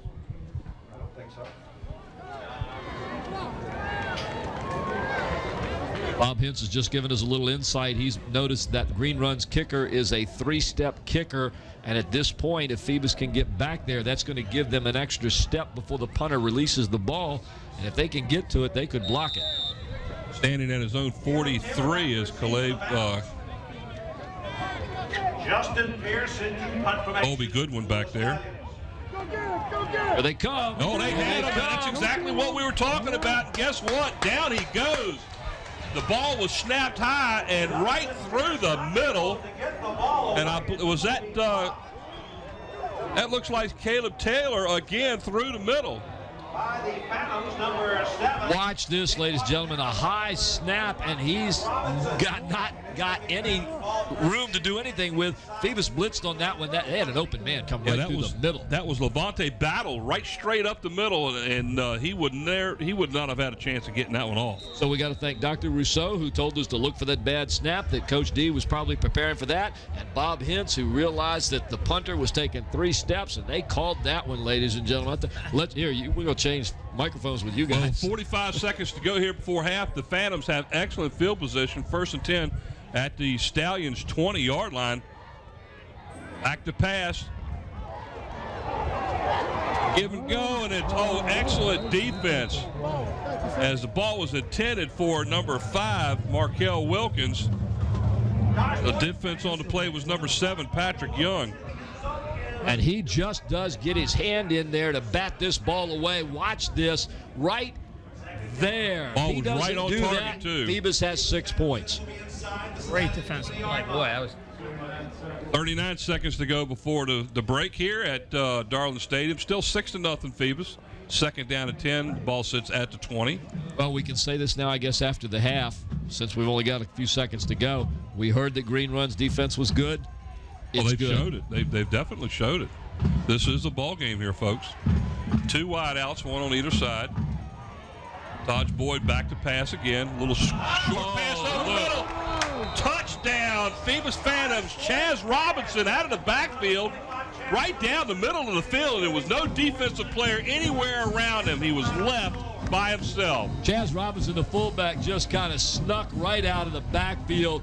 You've got your receivers going down and out, leaving the middle of the field wide open. Everybody went for the fake. He's there. 6 points. Chaz Robinson on a 20-yard pass up the middle. Nobody defended by Green Run, and it is a score. That's big. That's real big. I mean, 6-0 going to halftime versus 13-0. Oh, they're going huge. for 2 here, guys. Let's see what happens. Oh, Statue of Liberty play, and he fell down. Oh, my goodness. He had the whole side of the field wide open. So Colby Goodwin trips his own self coming around the left end, and the extra point attempt no good. 34 seconds to go here before the halftime. The Phantoms out in front, 12-0. Watch this. That was outstanding. Colby, we're not laughing at you, son. You have to understand you did everything you were supposed to do. That field out there is just so slippery and so wet. There was not a whole lot you could do. That was an excellent Statue of Liberty play, a good handoff by Taj Boyd. And Colby, you did everything you could. He had us all fooled. He was raring up to throw the ball. Next thing you know, and the replay was absolutely outstanding. Well, it didn't fool the cameraman. Watch this. Watch his left hand as he goes up with his right hand to throw the ball. He's got the ball in his left hand. He just turns it around, hands it to Colby, and Colby is off and running. And he's got that whole side of the field to himself. And he does a Rick Dempsey impersonation. And, of course, Rick Dempsey used to go sliding in the mud at Memorial Stadium in Baltimore. So 34 seconds to go here in the second quarter. It's 12-0 now. Phoebus out in front after that 20-yard touchdown pass from Boyd.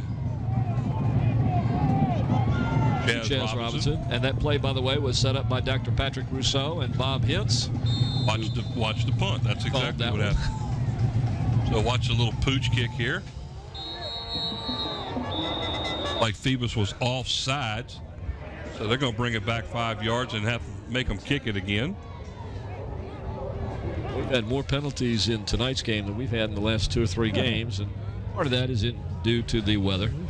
Kicking team offside. 5-yard penalty. Well, you have it offsides on a kickoff. That doesn't have anything to do with field conditions. That means it does if you're trying to get an extra step on it because the field's slippery and you're getting caught in there. Okay. I agree. Good for. I'll talk to Scotty. We'll put up the ads first thing after this game is over with. Anybody wants to come out and audition for 2 jobs next year? Hey, at least we have fun while we're doing it, right? Oh, you guys are great. Well, let's go again here with the kickoff. Onside kick. Oh, it's loose. It looks like I believe Phoebus has the ball. They do. And the other thing I didn't tell you, Mike, was with that additional 5 yards back like that, they were able to kick the ball shorter and recover the fumble. I'm not real sure that was set up that way. He may have lost his footing when he went to kick it. Well, there he is right there. He just can't hold right on out of to the it. play, and receiving the ball is Romero, number 7, and Johnny on the spot. Oh, no, it's not Johnny. It's Daquan. Daquan, okay. First and 10 with more points. Wow. 33 seconds to go. There's a little bit of time here if they can get something going in the air. He says they don't blame you. Boyd hands the ball off. Nope, there's a draw play to Obi Goodwin, number 38, and they'll stop the clock enough for them to move the chains, but that's it because the Phantoms don't have any timeouts left. Almost another Statue of Liberty play. This time, nice cut by Colby Goodwin, keeping his feet and gaining some big yardage for the Phantoms.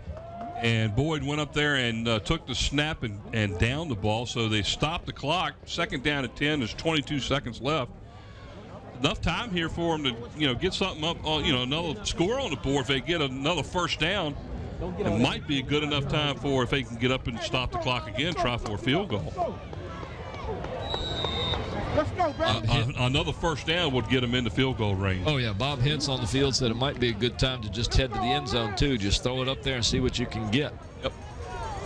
One advantage here is that your wide receivers know where they're going on a sloppy field. The cornerbacks don't. Back to passes. Boyd sets up, lets loose down the middle. That's the one they practiced the whole time. Outstanding throw from Boyd to number 2, Omen Newkirk, over the middle. And what did we talk about before the game? That's exactly what they were working on in pregame. Are you dancing? No. Okay.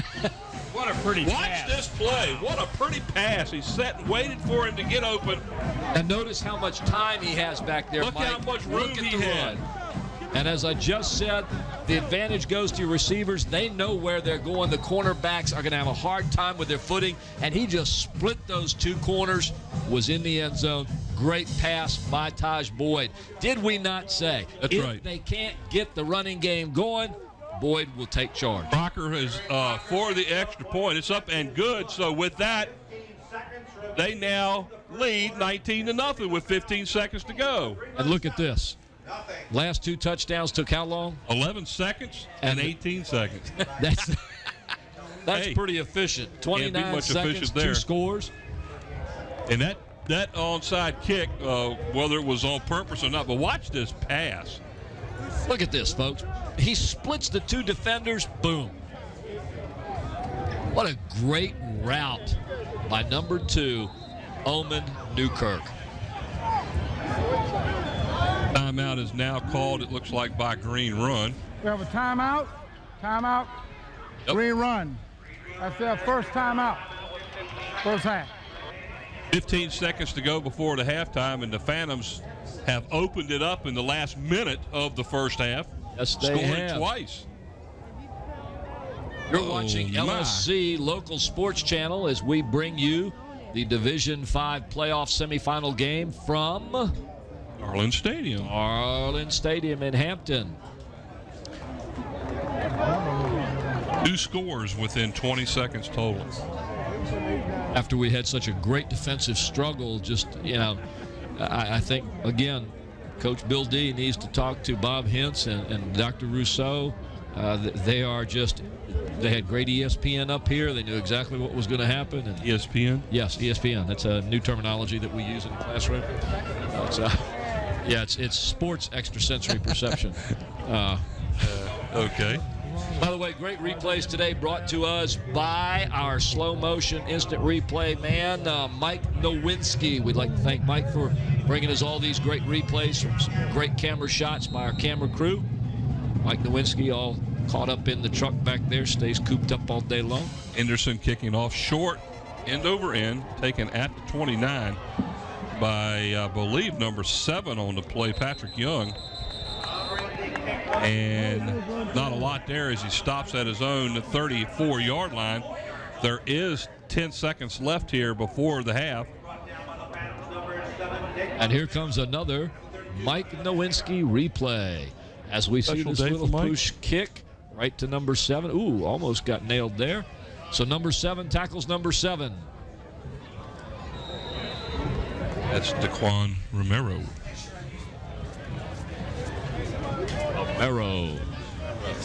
First and 10 from the 34. 4 wideouts, 2 on either side of the ball.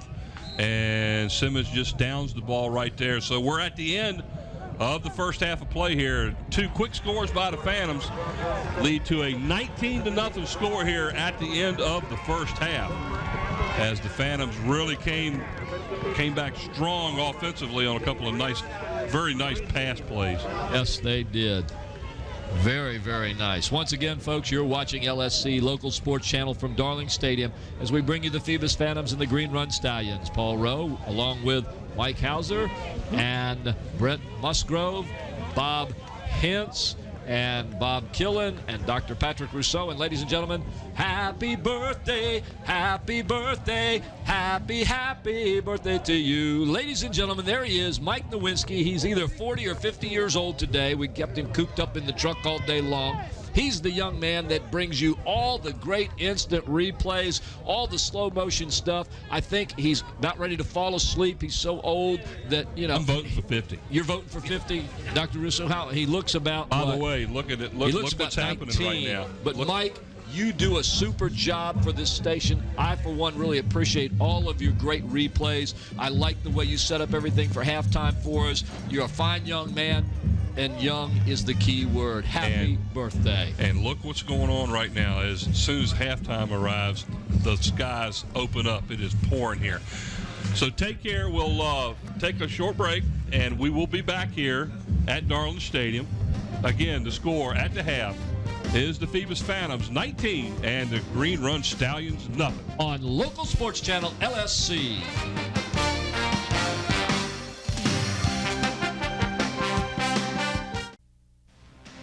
All right, back here at Darling Stadium at the half, as you can see right there by the graphics that Andy Foley has put up. Phoebus Phantoms scored twice late in the second quarter, and they lead 19-0.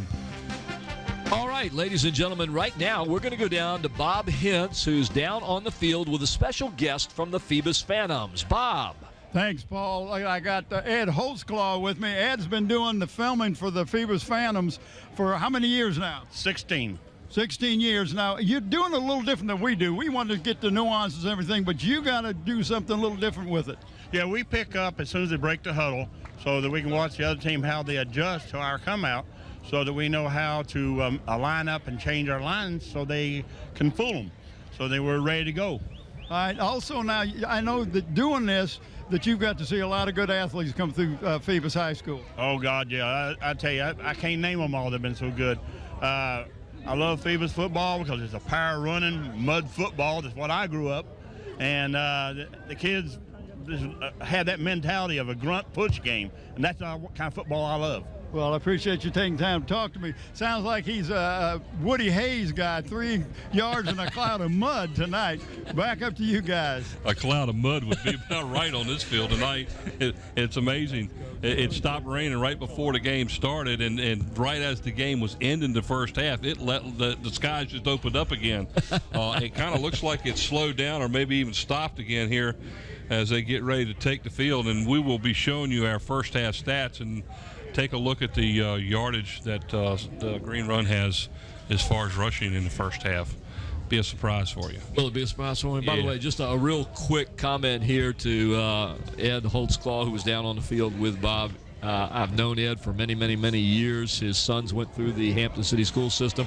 He's been affiliated with local recreation sports throughout the city of Hampton, as well as Phoebus High School, and he just volunteers to for everything that he can. He's willing to help anybody out.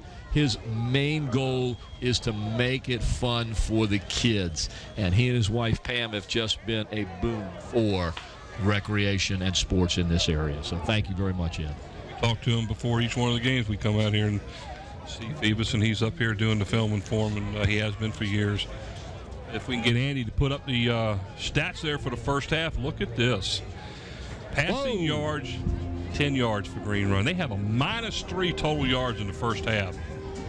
I'm sorry, 3 yards. A -7 yards rushing, but look at the obviously you can tell why it's 19-0. 173 yards total offense for the Phantoms to 3. Gosh, now, and, I am surprised. I didn't realize that. Yeah, well, you're right. Andy says they got more yards and penalties than they do in the total offensively. Five penalties for each team, a total of 50 yards for Green Run. 2 big 15-yard penalties and 1 a personal foul. Actually, a couple of personal foul penalties against Green Run. The Phantoms 5 times for 30 yards. And turnovers, though, have been a key stat here, especially in the second quarter.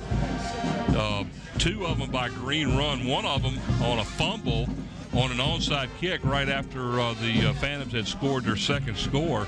And I'm not real sure at this point if it was actually an intended onside kick, but either way, it looked good. It worked as the Phantoms were able to take advantage of it and recover the fumble, then turn right around, and a nice pass from Boyd over the middle to number 25, Chaz Robinson, for the third score with under 30 seconds to go in the second quarter. And there's a shot at the Phantoms trying to stay off in the mud. Well, guys, I don't know if you noticed that Green Run has changed their game pants from green to blue. So I don't know if this is a good luck charm or whatever, but apparently they did that. I think it's to change the luck. If you saw the stats there on the screen, they have a total of 3 yards in the first half. They had 10 yards passing and -7 rushing. They probably wanted to come out with some dry britches on. Well, that's another thing, too. And like our special guest was saying, Phoebus likes to play in the mud. They're down and dirty, and they don't care if they're wet. They want to keep on going the way they are. So the Phantoms will kick off to start the third quarter of play. Setting the ball up for the Phantoms is Eric Anderson. Like back deep is number 1, Brendan Waters. And number 3, Tevon Gatlin for the Stallions, back on about their own 20. So the Phantoms will be kicking off, and we'll probably not see either one of them get a ball in the air. And another line drive on the ground kick as it's gathered up by number 7 on the play, Patrick Young. And he's going to be stopped short of the 35 at about the 33. It's like Paul Morant, number 12, and number 35, Levante Battle, on the stop for the Phantoms. Real quickly, ladies and gentlemen, the third quarter of this game is sponsored by Eric Thompson Realtor, a Hampton City Schools alumni and former athlete. You can call Eric at 685-3127 to buy or sell a home or property. And I'll give you some more of those sponsors here when we get a chance.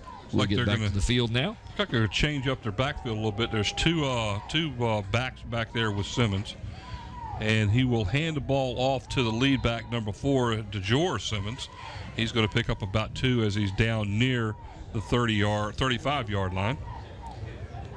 See if we can get 2 on the play. Sorry. See if we can get. That's okay. See if we can get a few more of these sponsors in. Also sponsored by Zooms. Once again, David Allen and Zooms are sponsoring student athletes in Hampton. Zooms with locations throughout the peninsula to serve you. Second down and 8 now for the Stallions. In the handoff up the middle to number 4, DeJour Simmons, and he's going to pick up again about 2 yards as he's brought down at about the 37-yard line. He's brought down by number 35, Levante Battle, and also number 32, Caleb Taylor. That'll bring up a 3rd down and 6 on the play for the Green Run Stallions. They've already equaled how many total yards they had in the first half on this set of downs. They've picked up 4 so far. Back to pass, a draw play to Simmons, and he's not going to get much there. Did he fumble the ball? No, he's okay. He was lucky to even get back to the line of scrimmage as he's brought down by Demetrius Ward, number 11. That's the first time we've even called his number tonight. Hasn't been in there very much. They're going with a lot of draw plays, trying to spread Phoebus out a little bit and open up a hole in the middle. And nobody's been successful doing that all year long. Dustin Pierce again in punt formation for the Stallions. Colby Goodwin back there. I hope he's okay after he took a pretty hard shot to the below his knees there in the second quarter. But he's back out there. Low snap that bounces. Nobody rushing this time. A good kick. Goldman on the fair catch call, and he takes it at his own 32-yard line. There's a flag down here near the Phantom 48-yard line on the Phantom sideline. Let's see what the call is. Stallions with 31 yards on the punt, nothing on the return. That'll be a hold against the Phoebus Phantoms during the kick, so that'll move them back about 10 yards from the spot of the ball. All right, I'll get the last 2 sponsors in here while we've got a moment, ladies and gentlemen. The third quarter also sponsored by Kelly's Tavern. Good food at good prices. Bring the entire family to enjoy one of their delicious meals at Port Warwick off Jefferson Avenue in Newport News and Coliseum Drive at Mercury Boulevard in Hampton. Got holding against the receiving team. Will be 10-yard penalty, first down. And by Tidewater Team Sports, located at 11839B Cannon Boulevard in Oyster Point, Newport News. Tidewater Team Sports offers screen printing, embroidery, uniforms, and apparel. Call 594-0411 and talk to David Chubb or Terry McNamara. And again, we'd like to thank all of our sponsors this year. We really appreciate you helping us put together the sports programs for LSC Local Sports Channel. 1st and 10, Phoebus at their own 22-yard line. Boyd hands the ball off to Austin up the middle.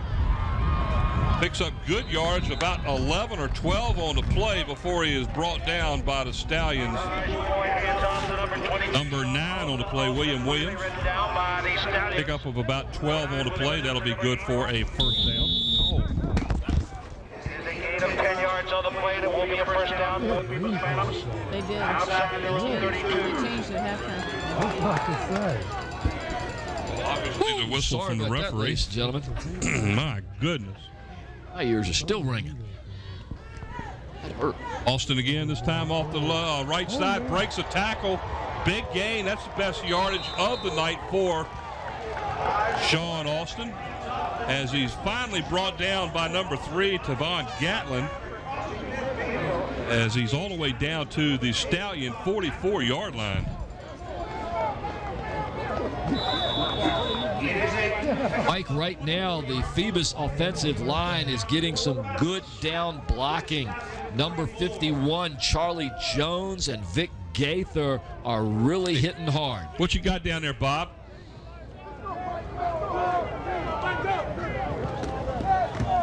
There's a handoff again to Austin to the right side this time.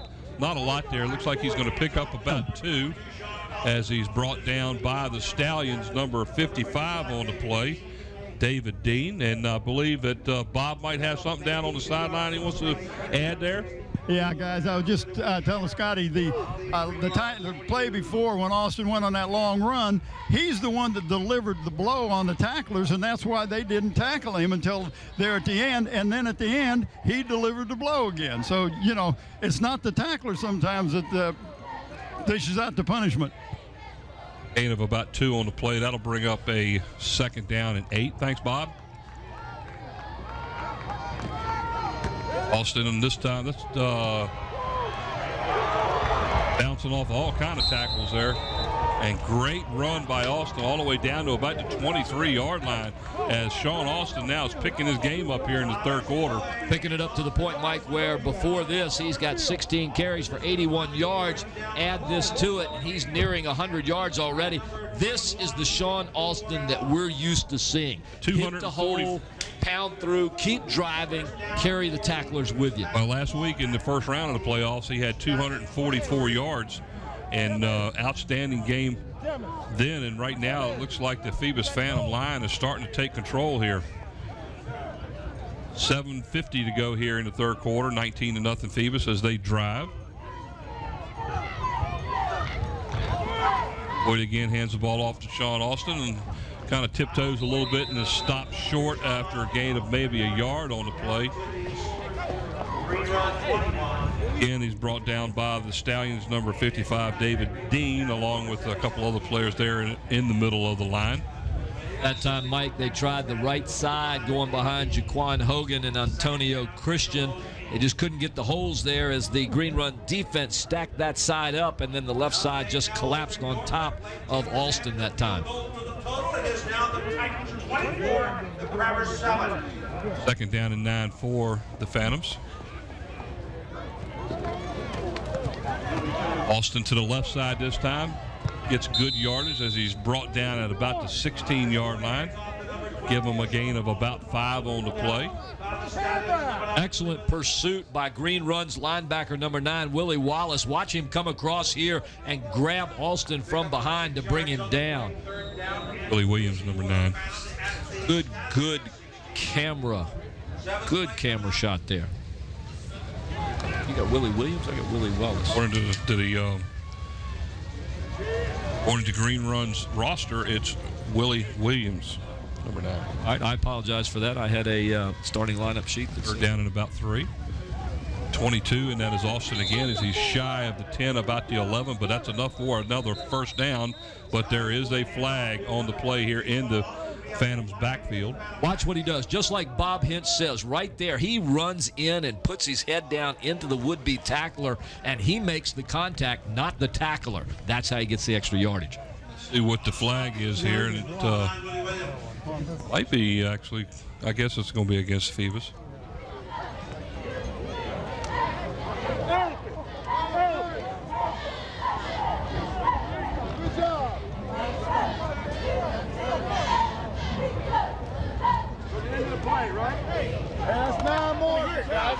A block below the waist against the defense. Wow. Against the defense. It's a 10-yard penalty. 15-yard penalty, first down. Well, he said 10-yard penalty, 15-yard penalty, first down. That equals 25 yards. It's one of those penalties, ladies and gentlemen. It doesn't matter. The Phantoms have a first and goal as the ball is sitting right at the Stallions 5. Blocking below the waist, it's going to be first and goal for the Phantoms. The ball will be just... So the Phantoms will set up in the elephant formation with their lead back is Davenport. Jazz Robinson followed by Sean Austin in the tailback spot. No Watch wideouts. for Davenport to get the ball here, ladies and gentlemen. Austin to the left follows his blockers inside the 5 down to about the 3. And that's how they scored early in the first quarter, was that exact same play following right behind Davenport and Robinson. Gain of about 2 on the play. Nice blocks up front on the left-hand side. Willie Williams, number 9, on the stop for Stallions. Second goal inside the 4. There's Davenport on the handoff up the middle. He's going to pick up about a yard, and that's it. Nice defensive play as the Stallions are able to clog up the middle. That'll bring up third down and goal. Almost as if they were waiting on him on the right-hand side there. I think they need to go back to the left-hand side. There's some sort of a weakness or something on the left-hand side that's allowing Phoebus to gain yardage there. They're not doing as well on the right side. He set the ball down at the 4. I thought he was further than that. So it's 4th and goal at the 4. A nice little pitch play right here would be nice. Have to worry about that Green Run pursuit. Yeah, they're also in the short. It is third down and goal. And there's Austin up the middle, and he is almost in there, but I believe he's going to be about a half a yard shy. You can see his knee go down. Great camera shot by our crew. You can see the knee go down before he got to the end zone. Watch this from ground level right in. You'll see him fall there. Outstanding defense right there by number 7, Patrick Young, as he stops him from going in and score. An outstanding camera work there by the cameraman. Who was that down there that was doing that? Was that Steve? Great shot, Steve. Steve Fryer, right on top of that play. 4th down and goal from about 2 feet. Austin to the left, Austin for the touchdown. Phoebus Phantoms have scored again here in the 3rd quarter of play as they now break this one open as they lead with 4:08 to go here in the 3rd quarter of play, 25-0. They've found something on the left side, Mike, and that's the side that's working for them all night long. Left side really does a good job on the offensive line. In to kick the extra point, Eric Crocker out of the hole at number 12, Paul Morant. Try to extend this lead now from 25 to 26. There's a flag on the play. Got unsportsmanlike conduct against the offense. Have unsportsmanlike conduct against the defense. Those penalties were offset. We'll replay the down.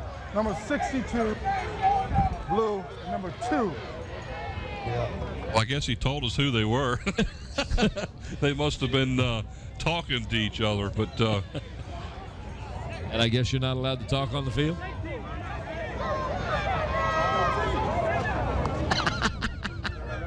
The truck says it depends on what you say.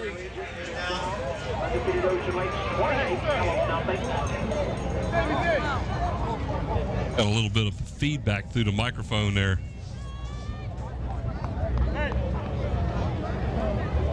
So we will wait for the explanation to be told to the Green Run coaching staff over there, Mr. Sean Wilson.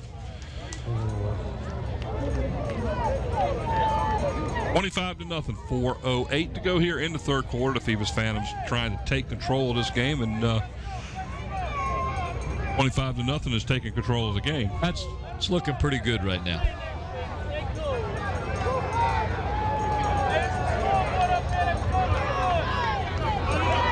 Well, there's an excited fan from the Phoebus Phantoms. His team leading 25-0. This is, Mike, a good game for the Phantoms to have this kind of competition and still be able to rise to the occasion and realize we might not be able to strike as lightning quick as we have been and maybe not get that 60 points, but we're controlling the game. Wait a minute, they scored 2 touchdowns. I know.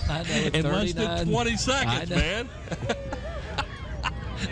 Huh? Get those ads out. This is a really explosive team. They're just solid, and Coach D's done a great job. A couple of mistakes by Green Run really opened it up for them there late in the 2nd quarter, and it went from 6-0 to 19-0 like that. As an old coach, Mike, you make your own breaks, and right. Phoebus is quick. You can't make a mistake with Phoebus because you pay for it. And you know something? How many first downs did Green Run have in the first half? One first down in the first half. How did you come up with that answer so quick? Because the man was standing there with a finger stuck up in the air like it's one. That's what he had.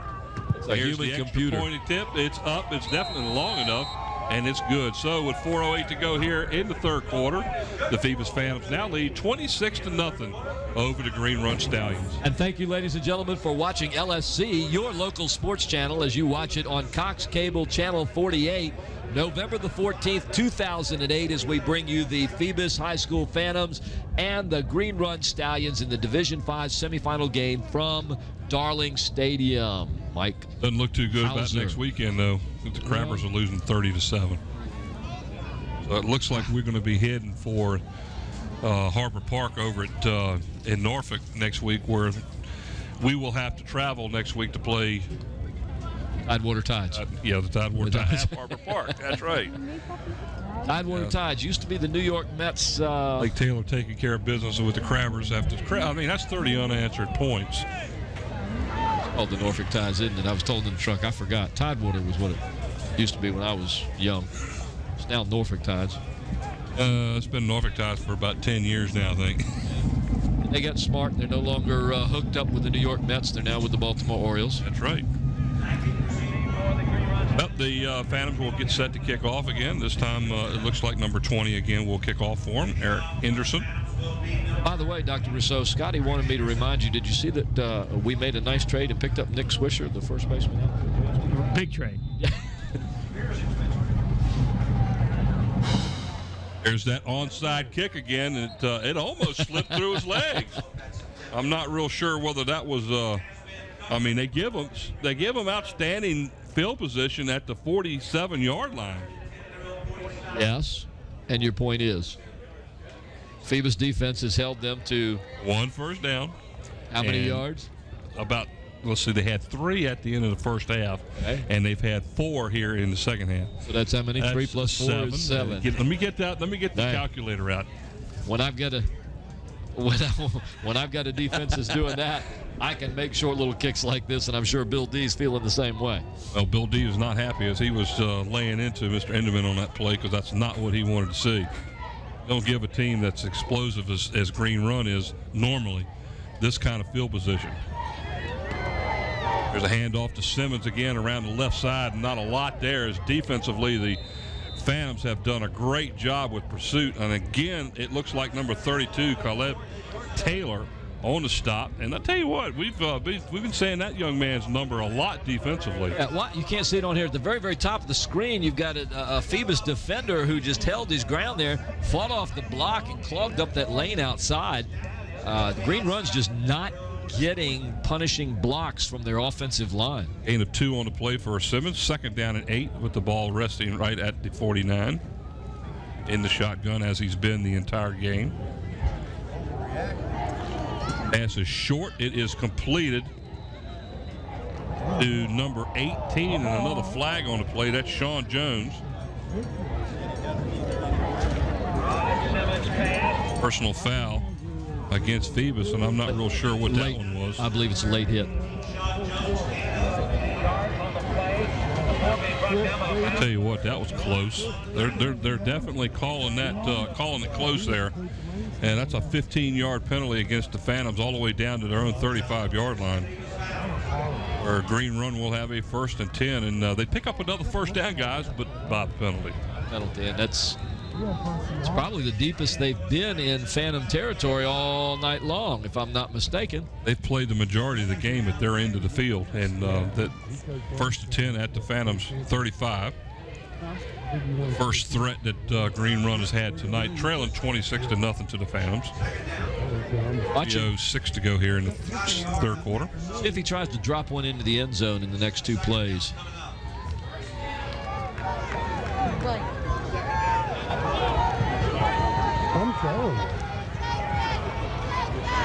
Back to pass is Simmons. Down the right sideline, deep, thrown completely out of bounds, intended for Patrick Young on the play. Like it was double coverage on the play by the Phantoms. It was well overthrown, incomplete. 2nd down and 10. I think I'd take another shot at it. I tell you, he must be having a hard time handling the ball here tonight because a lot of his passes have been overthrown. 2nd down and 10. Ball still sits at the 35-yard line. Gerard Simmons on the in the shotgun again. Back to pass, being forced out of play, and that was a forward pass. That's going to end up being an incomplete pass, guys. That was a forward pass. That was a shovel pass that would go incomplete. That'll bring up a 3rd down and 10. Watch it. This was actually deflected right there. Number 79 on the play, Sam Snow, is the one that actually broke that one up right there at the middle of the line of scrimmage. Mike, we talk about the wetness affecting the passes here. Bob Hintz reminds us that also good pressure from this strong Phoebus defense team will create some errant passes as well. And we saw that in the backfield just then, as well as the previous pass. Flushed out of the pocket this time is Simmons. He's hammered by Davenport as he is short of the 25. It looks like they're going to mark it at about the 27. I'm not sure that wasn't a design play, actually, because he just tucks that and run. He really didn't look too much for someone downfield. I think that was a straight quarterback pretty good. 4th down and about 3 now. They need to get the ball to the 25 for the first down.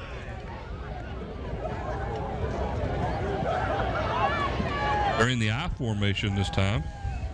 Actually, there's 3 in the backfield. Fumble, and that's going to hurt. It looks like it's going to be a turnover on a 4th down play, fumbled by the quarterback, and Phoebus will take over at their own 30.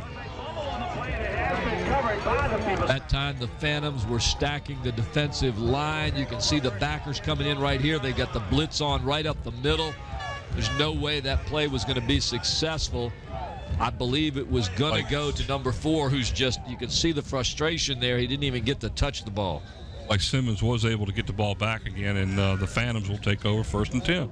It seems that field's just getting getting additional moisture on it, and you know, kids are having a hard time just handling the ball and making the cuts. Austin on the left side breaks a tackle and is brought down at the 45-46 yard line by the Stallions. Number 5 on the play, Antonio Simmons, one of the Simmons boys. So much for my expert commentary. I was getting ready to say another dig for the field, right? And they're slipping around, except Austin. Austin is really coming on here in the 3rd quarter. Man. Well over 100 yards now. We'll find out from 135 yards on the night so far, and he's really picking it up. Phoebus just continues year after year after year to have dominating running backs, and it's just been a pleasure to sit up here and watch them. Oh, nice. Well, I'm not sure if that was a broken play, but yeah, it looked like it was supposed to go to Chaz Robinson, but he wasn't where he was going to be at. And he ends up taking it down near midfield. He'll be down at about the 49-yard line, 2nd down and 8 for the Phantoms. You know, you got to see, Ty Boyd is just so poised out there. He just, he knows what to do. A little broken play. He didn't panic. He just tucked it under and got a couple yards. But there's a great kid going to Tennessee, and as you know, we've got some great Division I players on this team, and just continue to do great things. Did I hear that a Tennessee staff are West Virginia coaches in the stands tonight? Could be. That was some rumors that were going around. Nice run again by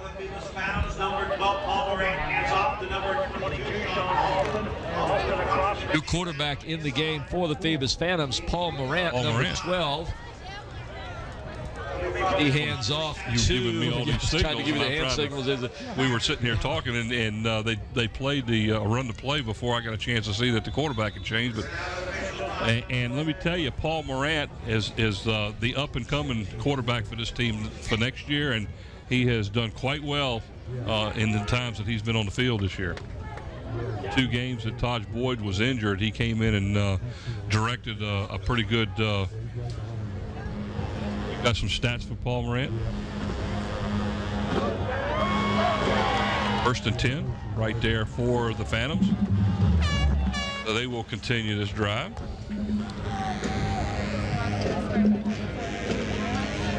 Stats that I have for young Paul Morant, 15 completions on 26 attempts, 252 yards for an average of 23 yards per game, and 5 touchdowns. Scoring is where it counts. All right, 1st and 10 from the 43 of Green Run. On Austin again on the carries. He gets the ball near the 40. Pickup of about 3 on the play. If there are any down near the end of the 3rd quarter. If there are any middle schoolers out there, or young high school children, or even children in elementary school that are playing recreation football, watch number 22 of the Phoebus Phantoms, Sean Alston.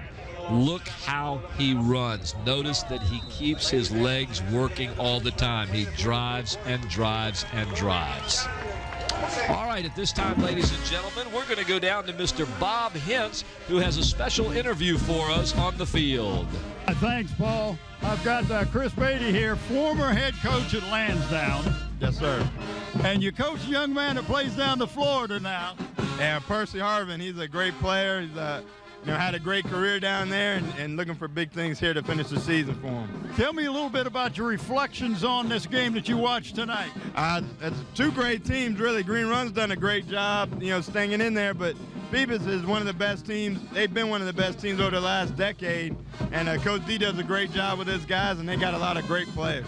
Well, you know, coming from this area, South Side and the Peninsula, you can't get better football than that, can you? Oh, no question. They're as good as there is in the nation. You know, I always tell our guys up in West Virginia that there's some great football getting played down here, and you look on every Saturday, there's a bunch of players making plays from down here. Well, listen, I appreciate you taking time to talk to me. All right, thank you. Thank you. All right, guys, let's go back up to you. All right, so we have come to the end of the third quarter as the Phantoms are out in front of the Stallions from Green Run, 26-0. And you're watching LSC Local Sports Channel, and the fourth quarter of this game is sponsored by Park Lawn Wood Funeral Home, located at 2551 North Armistead Avenue, Nancy Staten Director. By Zooms, with locations throughout the peninsula to serve you. Zooms is a longtime sponsor of Hampton City Schools and student athletes. By Kelly's Tavern, family dining with some of the best burgers in town. Located on the peninsula at Port Warwick off Jefferson Avenue in Newport News, and their newest location on Coliseum Drive at Mercury Boulevard in Hampton. All right, here we go. 2nd down and 8. Boyd back in the game, hands the ball off to Austin, breaks his way forward for about 7. Might be just a little bit short of the first down. But Morant, who had a couple of plays in there, now Boyd back in. Here's the replay. Once again, Boyd follows the blocks, and then when he sees the stop, he looks for the hole off to the side, picks up another 3 yards. Yard shy of the first down. 3rd down and 1. The ball sits right at the 34-yard line. They need to get the ball to inside the 33 for a first down. And our last sponsor of this quarter, ladies and gentlemen, Tidewater Team Sports, your one-stop sports headquarters for screen printing, embroidery, uniforms, and apparel, located at 11839B Cannon Boulevard in Oyster Point, Newport News. Ball's handed off to the fullback on the play. That looked like a scrum. Like a scrum. It was handed off, I believe, to number 25 on the play, Jazz Robinson. And he is going to be short. No gain. It looks like they're going to put the ball back where he started. It'll be 4th down in the yard. Number 44, Monty Howell. Coming in the game now for the Phantoms, number 7, Daquan Romero. So here we go. 4th down and less than a yard. Like the Phantoms were going to call timeout now, as had a little problems with substitutions, and they didn't have the proper players on the field for a play. As we start the fourth quarter play here, 26-0 Phoebus. Blue. Blue, red. They're both blue, aren't they?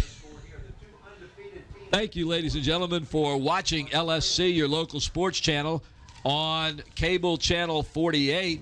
This game is a taped game. If you would like to see it again, you may watch it on Saturday, November the 15th at 7 p.m., on Sunday, November the 16th at 7 p.m., and on Tuesday, November the 18th at 8:30 a.m. and 8:30 p.m. And for any of my students watching, you cannot watch it at 8:30 a.m. on Tuesday because you will be in class. But your parents can. Don Austin, 154 yards on 28 carries here in the game. So he's really picked it up. Great young man, too. I mean, he's a great student athlete and really does a great job. Talk a little bit about the future. What's going to happen with them after this game? They will travel next week, and they will play Lake Taylor in Norfolk, as Lake Taylor's taking care of business tonight against the Crabbers, unfortunately for the Hampton fans. But they will be playing the game at Harbor Park. I just have one question. Who is taking me to dinner, you or Dr. Russo that night? Don't matter. We can do it after tonight. I don't care. Be my pleasure, Mr. Rowe. Uh-oh, we got a little flag coming in at the end. Like the ball was handed off to Sean Austin. Looks like he's got enough for the first down, but with a flag on the play, we'll have to wait and see what the call is. Oh, it's a face mask against the Stallions, and that's just going to add to it. Ooh. So anyhow, that will take place next Friday. I believe we will be traveling to that game and set us up on a nice little stadium. Face mask. It's the defense, 15-yard penalty. First down. I'm a traveling man, and I'm not going to and the reason why I brought this up, and I'm trying to stop this, you know what I mean? The reason I brought this up is if the Phantoms happen to win that game next week, what happens? We will host the first round of the state tournament right here the following Saturday, and you know who they want. in the first round? In the state semifinal game. That's probably who they get. And that will be a Saturday afternoon game. And at this point in time, it looks like it'll be a rematch of last year's semifinal, as long as the two teams continue to win. Yeah, that would be the same game as last year almost, because it'd be the same two teams playing. That's right. So the only difference is we're playing it here instead of way up there. Here's a handoff up the middle again to Austin as he gets the ball all the way down near the 6-yard line. That'll be a gain of about 11, another first down, and that'll be a 1st and goal for the Phantoms. And ladies and gentlemen, you're watching a second half dominance by the Phoebus Phantoms as they have made some adjustments at the halftime to come out and simply dominate the line. They are blowing open large holes on the offense, and defensively they have just completely stymied this Green Run team, who played exceptionally well, even though they weren't getting as much yardage as I thought they should in the first half. My take is on the difference between the first half and the second half is the technique of the offensive line. Right. And obviously Phantoms made some adjustments at halftime and has done a good job. And here we go, all the way in for the score as the Phoebus Phantoms. Jazz Robinson will get the run in for the score. Sit right down. As the Phantoms will now extend it. I said, oh, walk right in.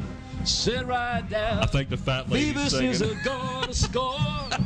Just to give me the She's ball. singing all right. Let me run it on in. I'm going to score. I'm going to score again. Oh, American Idol, where are you? I'm here. All I got to say is you ought to see the guys up here just looking. And they're saying, go away. Go away. 33-0. Oh, my goodness. You know, back in the old days, Andy Don Meredith used to sing that song. We've got our own singer up here. This is. And, Mike, how many times have I sung that song that Don Meredith used to sing? Turn out the lights, the party's over. There you go. Well, we're waiting. Well, it's not time yet. Why did you say that? It's not time yet. 33-0. Let's tell us this game is over. Oh, don't forget we got to pick a player of the games too, also tonight. And I'm gonna pick some. I'm gonna give you a suggestion that we haven't used. Wait a minute. Is this going to be a dandy pick? Oh no. Is this? Who's that? All right. Pick them. You go ahead and talk. Can I sing?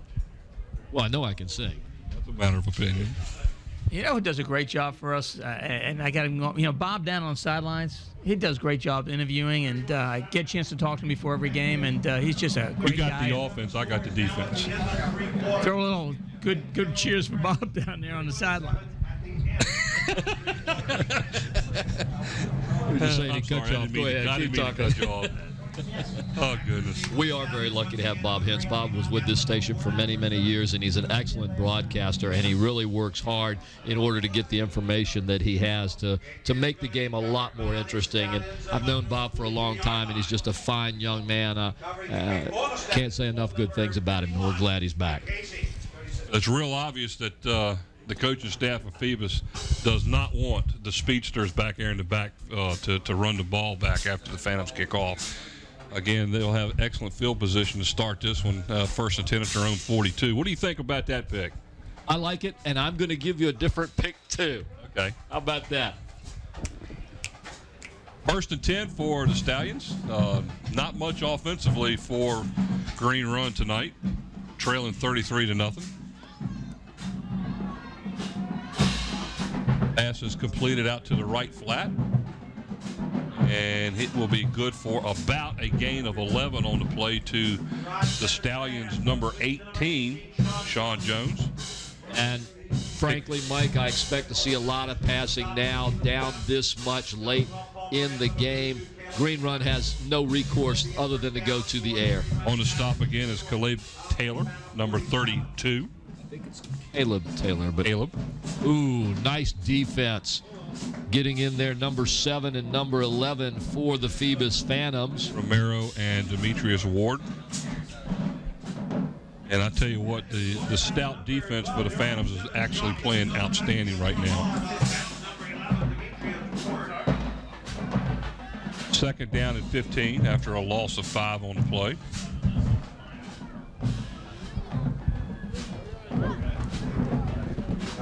Arch Simmons. in the shotgun again, where he's been all night. Back to pass over the middle. It's intercepted by number 32, Caleb Taylor. Down the sideline, all the way in for the score. Is intercepted. My goodness, and that one might be one of the plays of the game. And look at the sheet. Look at the sheet.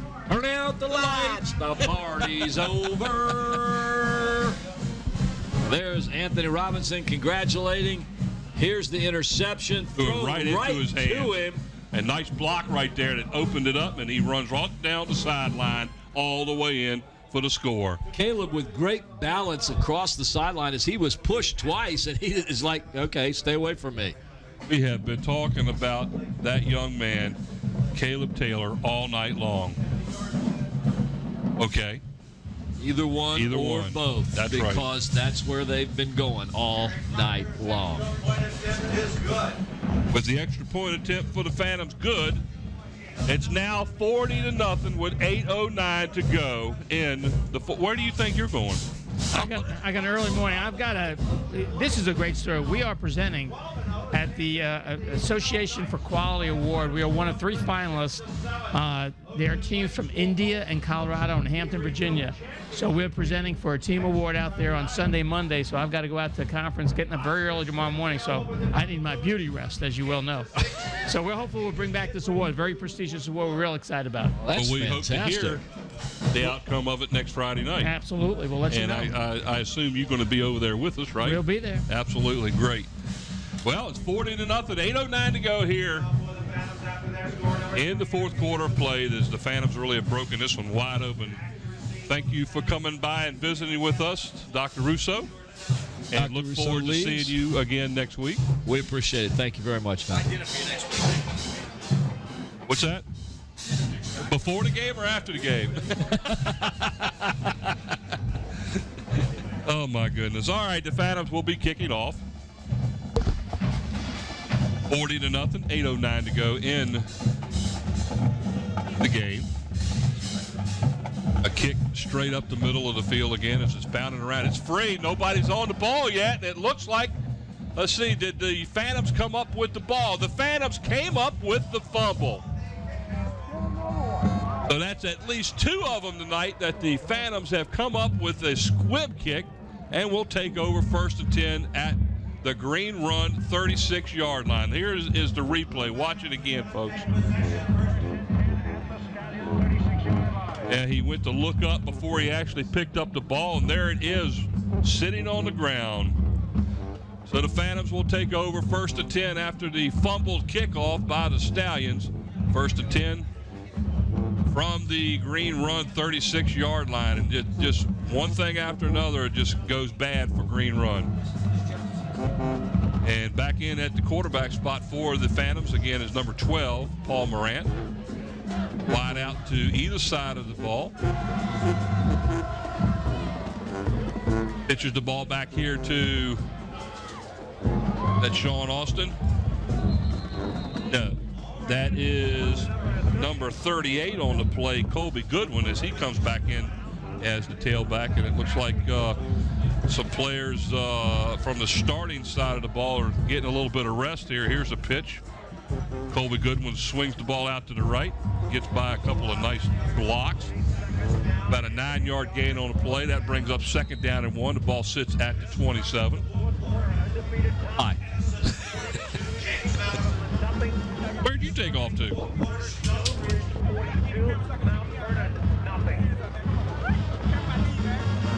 Where'd you take off to? I'm sorry. I had to talk to Brent Musgrove there a minute as we had to go over some information. Ooh, he actually got the ball pitched off, but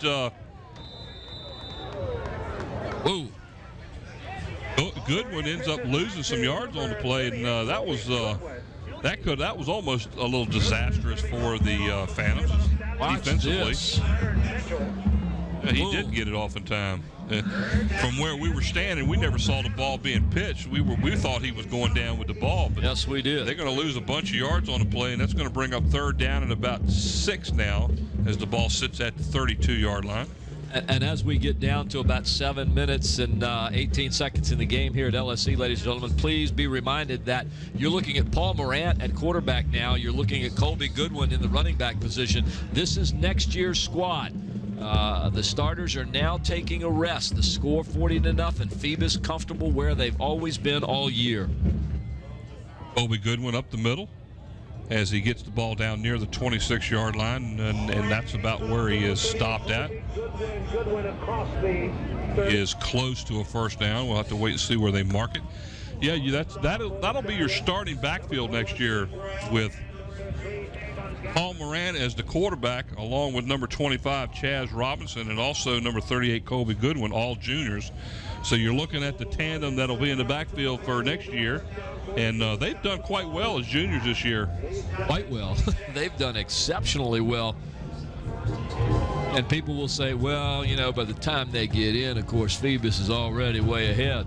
Yeah, but they continue to get ahead. Yeah, but these young men are not just coming in with 6 minutes to go in the game. They've been playing the entire game, so that it's not something that they're going in as they were, you know, on the bench. They have been participating throughout the game. Now they're just getting a little bit extra playing time, and that again is Goodwin inside the 20, and there goes a flag in the backfield, and that might be a personal foul call against Green Run. Let's see what the call is.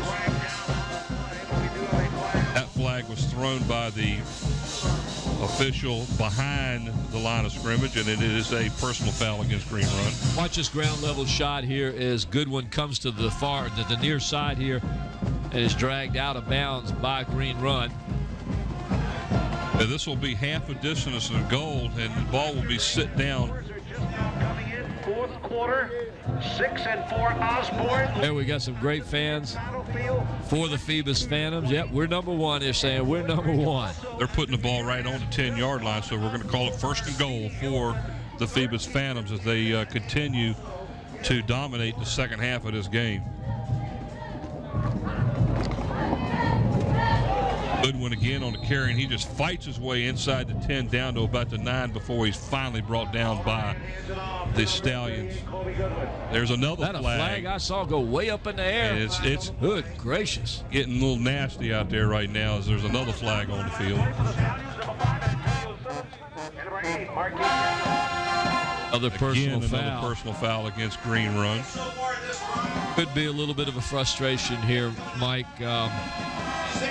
Green Run on the wrong side of a 40-0 score. They've been fairly dominated by this tough Phoebus Phantom team defensively and offensively tonight. Timeout is called by Phoebus now with 5:45 to go here in the fourth quarter. Leading this one 40-0, and an outstanding defensively played game through a quarter and a half, and then within a period of about 20 seconds. And that's no joke. It was 29 seconds, actually. Towards 11 the end and 18. Towards the end. That's how long their drives were. Yes. 11 seconds and 18 seconds, and both of those drives ended up with scores for the Phantoms. And that occurred with about a minute and a half to go in the second quarter. Yeah. So before that, the drive that the Phantoms did to open the game all the way down the field scored, and after that it was a defensive struggle until you had about 2 minutes left in the first half, and then bang, it was 19-0 just that quick. But 21 points later, it's now 40-0, and the Phantoms are knocking on the door again here with 5 minutes and 45 seconds to go. It's been a quite interesting game, Mike. That first drive and opening the game, I thought to myself, okay, well, Phoebus is going to do exactly what they've done every game and just go marching up and down. And then all of a sudden, like you said, it became a defensive battle, and Green Run really showed me some tenacity out there on defense. I'm sorry I used that big word for you, but they did a great job of stopping the Phantoms and not allowing them to score until just, as you said, like a couple minutes before the end of the half.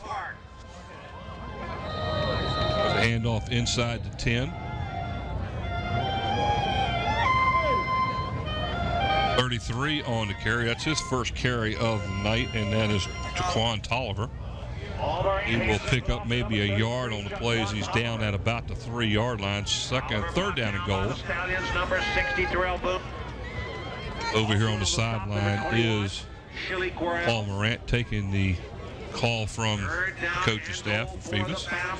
We will be showing the player of the games here, and I think we've already pretty much chosen who they are.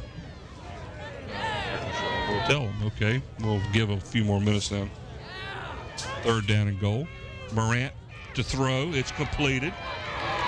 It is completed to the Phantoms, number 36, Tim Boyd, and a Phoebus Phantom touchdown. Here's a replay of the game, and watch this nice little pass. He got nailed right as he lets go of the ball. Boyd goes in to score, and touchdown. Deja vu all over again, Mike, as they go in for another score. Paul Morant with his 6th touchdown pass of the season. And it doesn't take just the starters to be able to move the ball down the field and score. Very deep team here, the Phoebus Phantoms. Crocker's extra point attempt up and good, and with 4:38 to go, bang, the Phantoms score again. 47-0 here in the 4th quarter. And now they're 6 points off of their average score per game of 53. You said it earlier, when the score was tight, you said, but hey, it's early yet. Anything could happen. This is the number 2 seeded team in the region and the number 3 seeded team. So statistically, they should have been very even. And look they at were. the scoreboard. They were. They were. And this is the team, Green Run is, that lost only 1 game. And who did they lose it to? The number 1 seed in Division 6, Oscar exactly. Smith. I thought it was Lake Taylor. No, it was Oscar Smith. The Division 6 team. That's what I heard him saying at the beginning of the game. Uh-oh. What you got there?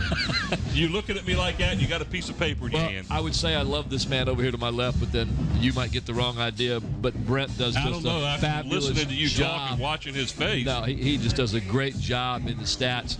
Are you ready for this? Yeah, go ahead. With 4:38 left in the game, Green Run has -1 yard rushing and 21 yards passing for a total of 20 yards in this game. Standing defense. Green Run has been stifled from the start of the game. I mean, they haven't had a chance, as it looks like we're trying to get another stat down there.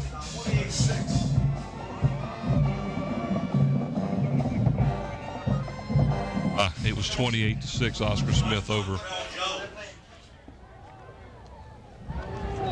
All right, here we go. 1st and 10 as the Green Run will try to get something going here late in the 4th quarter. Emmons takes a snap, drops back, throws a little out pattern here to the right side, and the Phantoms had that one swallowed up as they probably didn't even get to the line of scrimmage. Phoebus is pretty much doing what they want to on defense now, Mike. There's an awful lot of clean uniforms out there, too. Yeah, there are. As we watch the replay here, this pass is going nowhere. Green Run, normally averaging 284 total yards per game, only has 20 in this game. They usually score 27 points per game. They have 0 right now. This is a screenplay. Almost intercepted and right through the hands of the Phantoms, Jaquan Hogan. I mean, look at him just walking back around. He says, I can't believe I didn't catch that. He has visions of sugar plums dancing through his head. Look at this. This pass came right to him, and he's thinking, oh, my gosh, I'm going to score a touchdown. 3rd down and 10 now for Green Run. 4 wideouts, 2 to the near side, 2 on the other side of the field. Back to pass. An out pass is completed shy of the 40-yard line to Green Run's number 18, Sean Jones. Not a lot there. Pick up maybe a 4 on the play. 4th down and 6. A little shot of Coach D there. You can see him in the bottom half of your screen. 3-yard gain, by the way. You and him go upstairs and help me. On the stop, Phoebus Phantoms, number 5, Markel Logan. Ball at 4th down and a long 6. How about that? All right. I'll go along with that. How long is a long 6? A little bit further than 6. A little bit less than 7. Being flushed out of the pocket, trying to throw the ball down the field. He finally gets it off. and it looks like it is completed to the to number 7, Patrick Young, outside the 45-yard line. That's good for a first down, and first down number 3 on the game.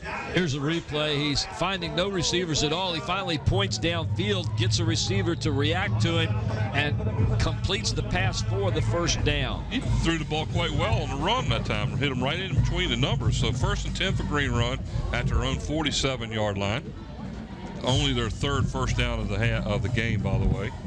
Back to pass again. Simmons being flushed out of the pocket, runs up the middle, and he's swarmed.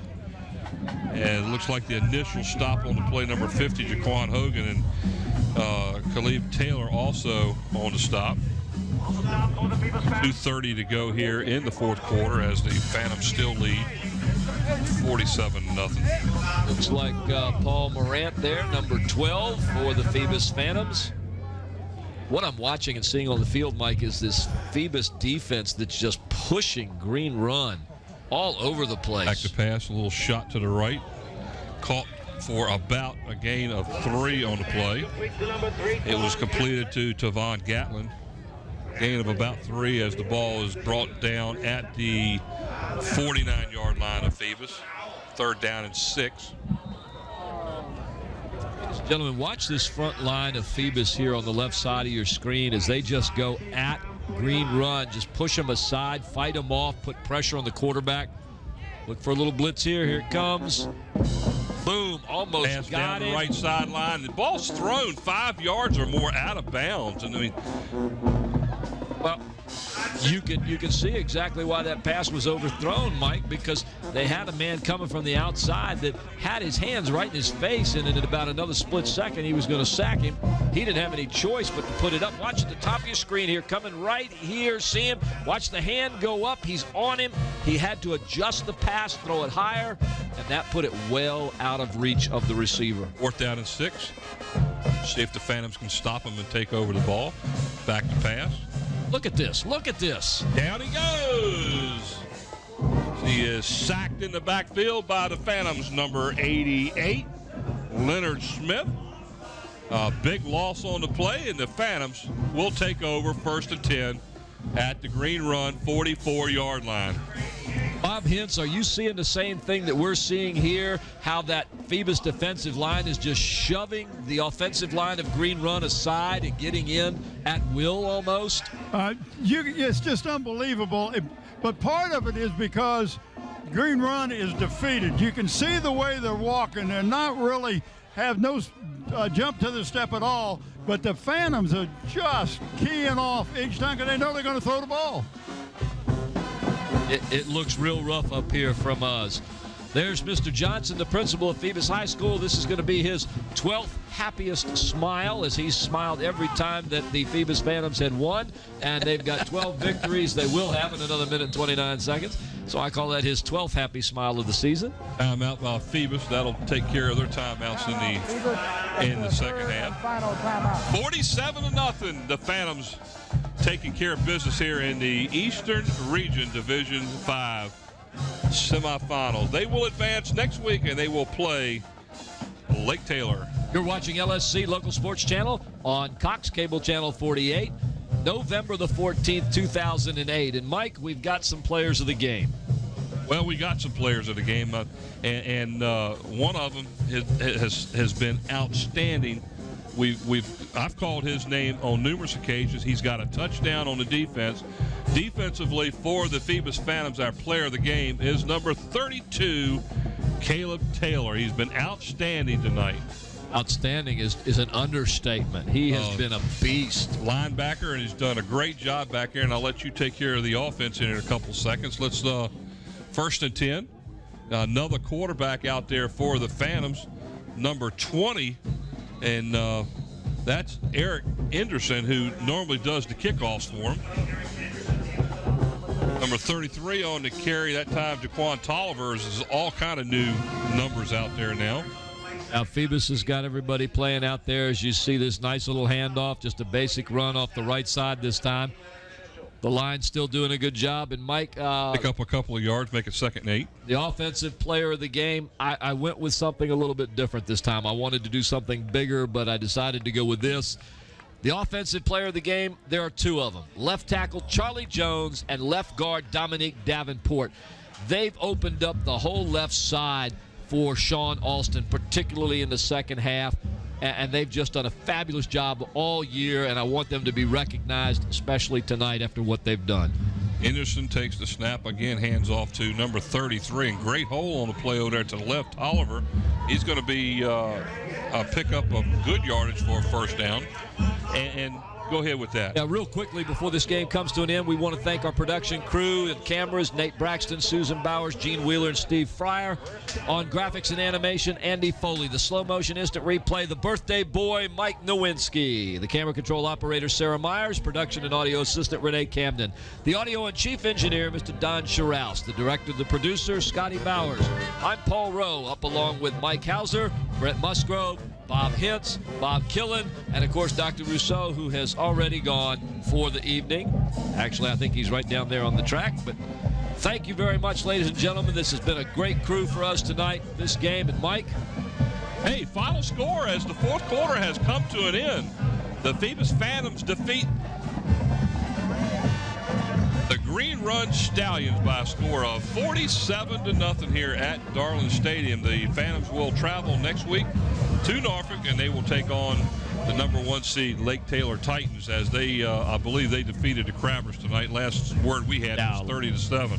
But folks, let's do something. Let's travel to Norfolk and show the South Side that we have the fans here on the peninsula that will support high school football over there. Yeah, we do it here. Let's do it over there. And it doesn't matter if you're a Phoebus fan or if you're a Hampton fan or a Bethel fan or a Kickingham fan.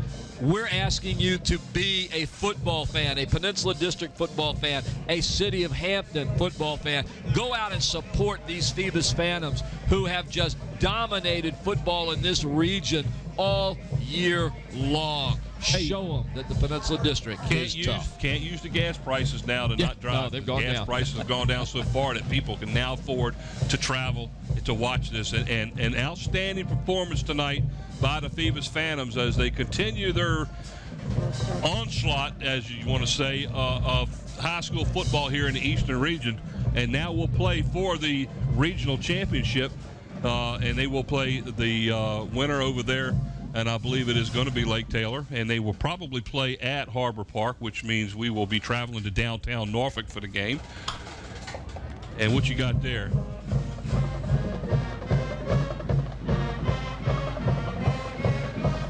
So the final score here at Darling Stadium, the Phoebus Phantoms 47 and the Green Run Stallions 0.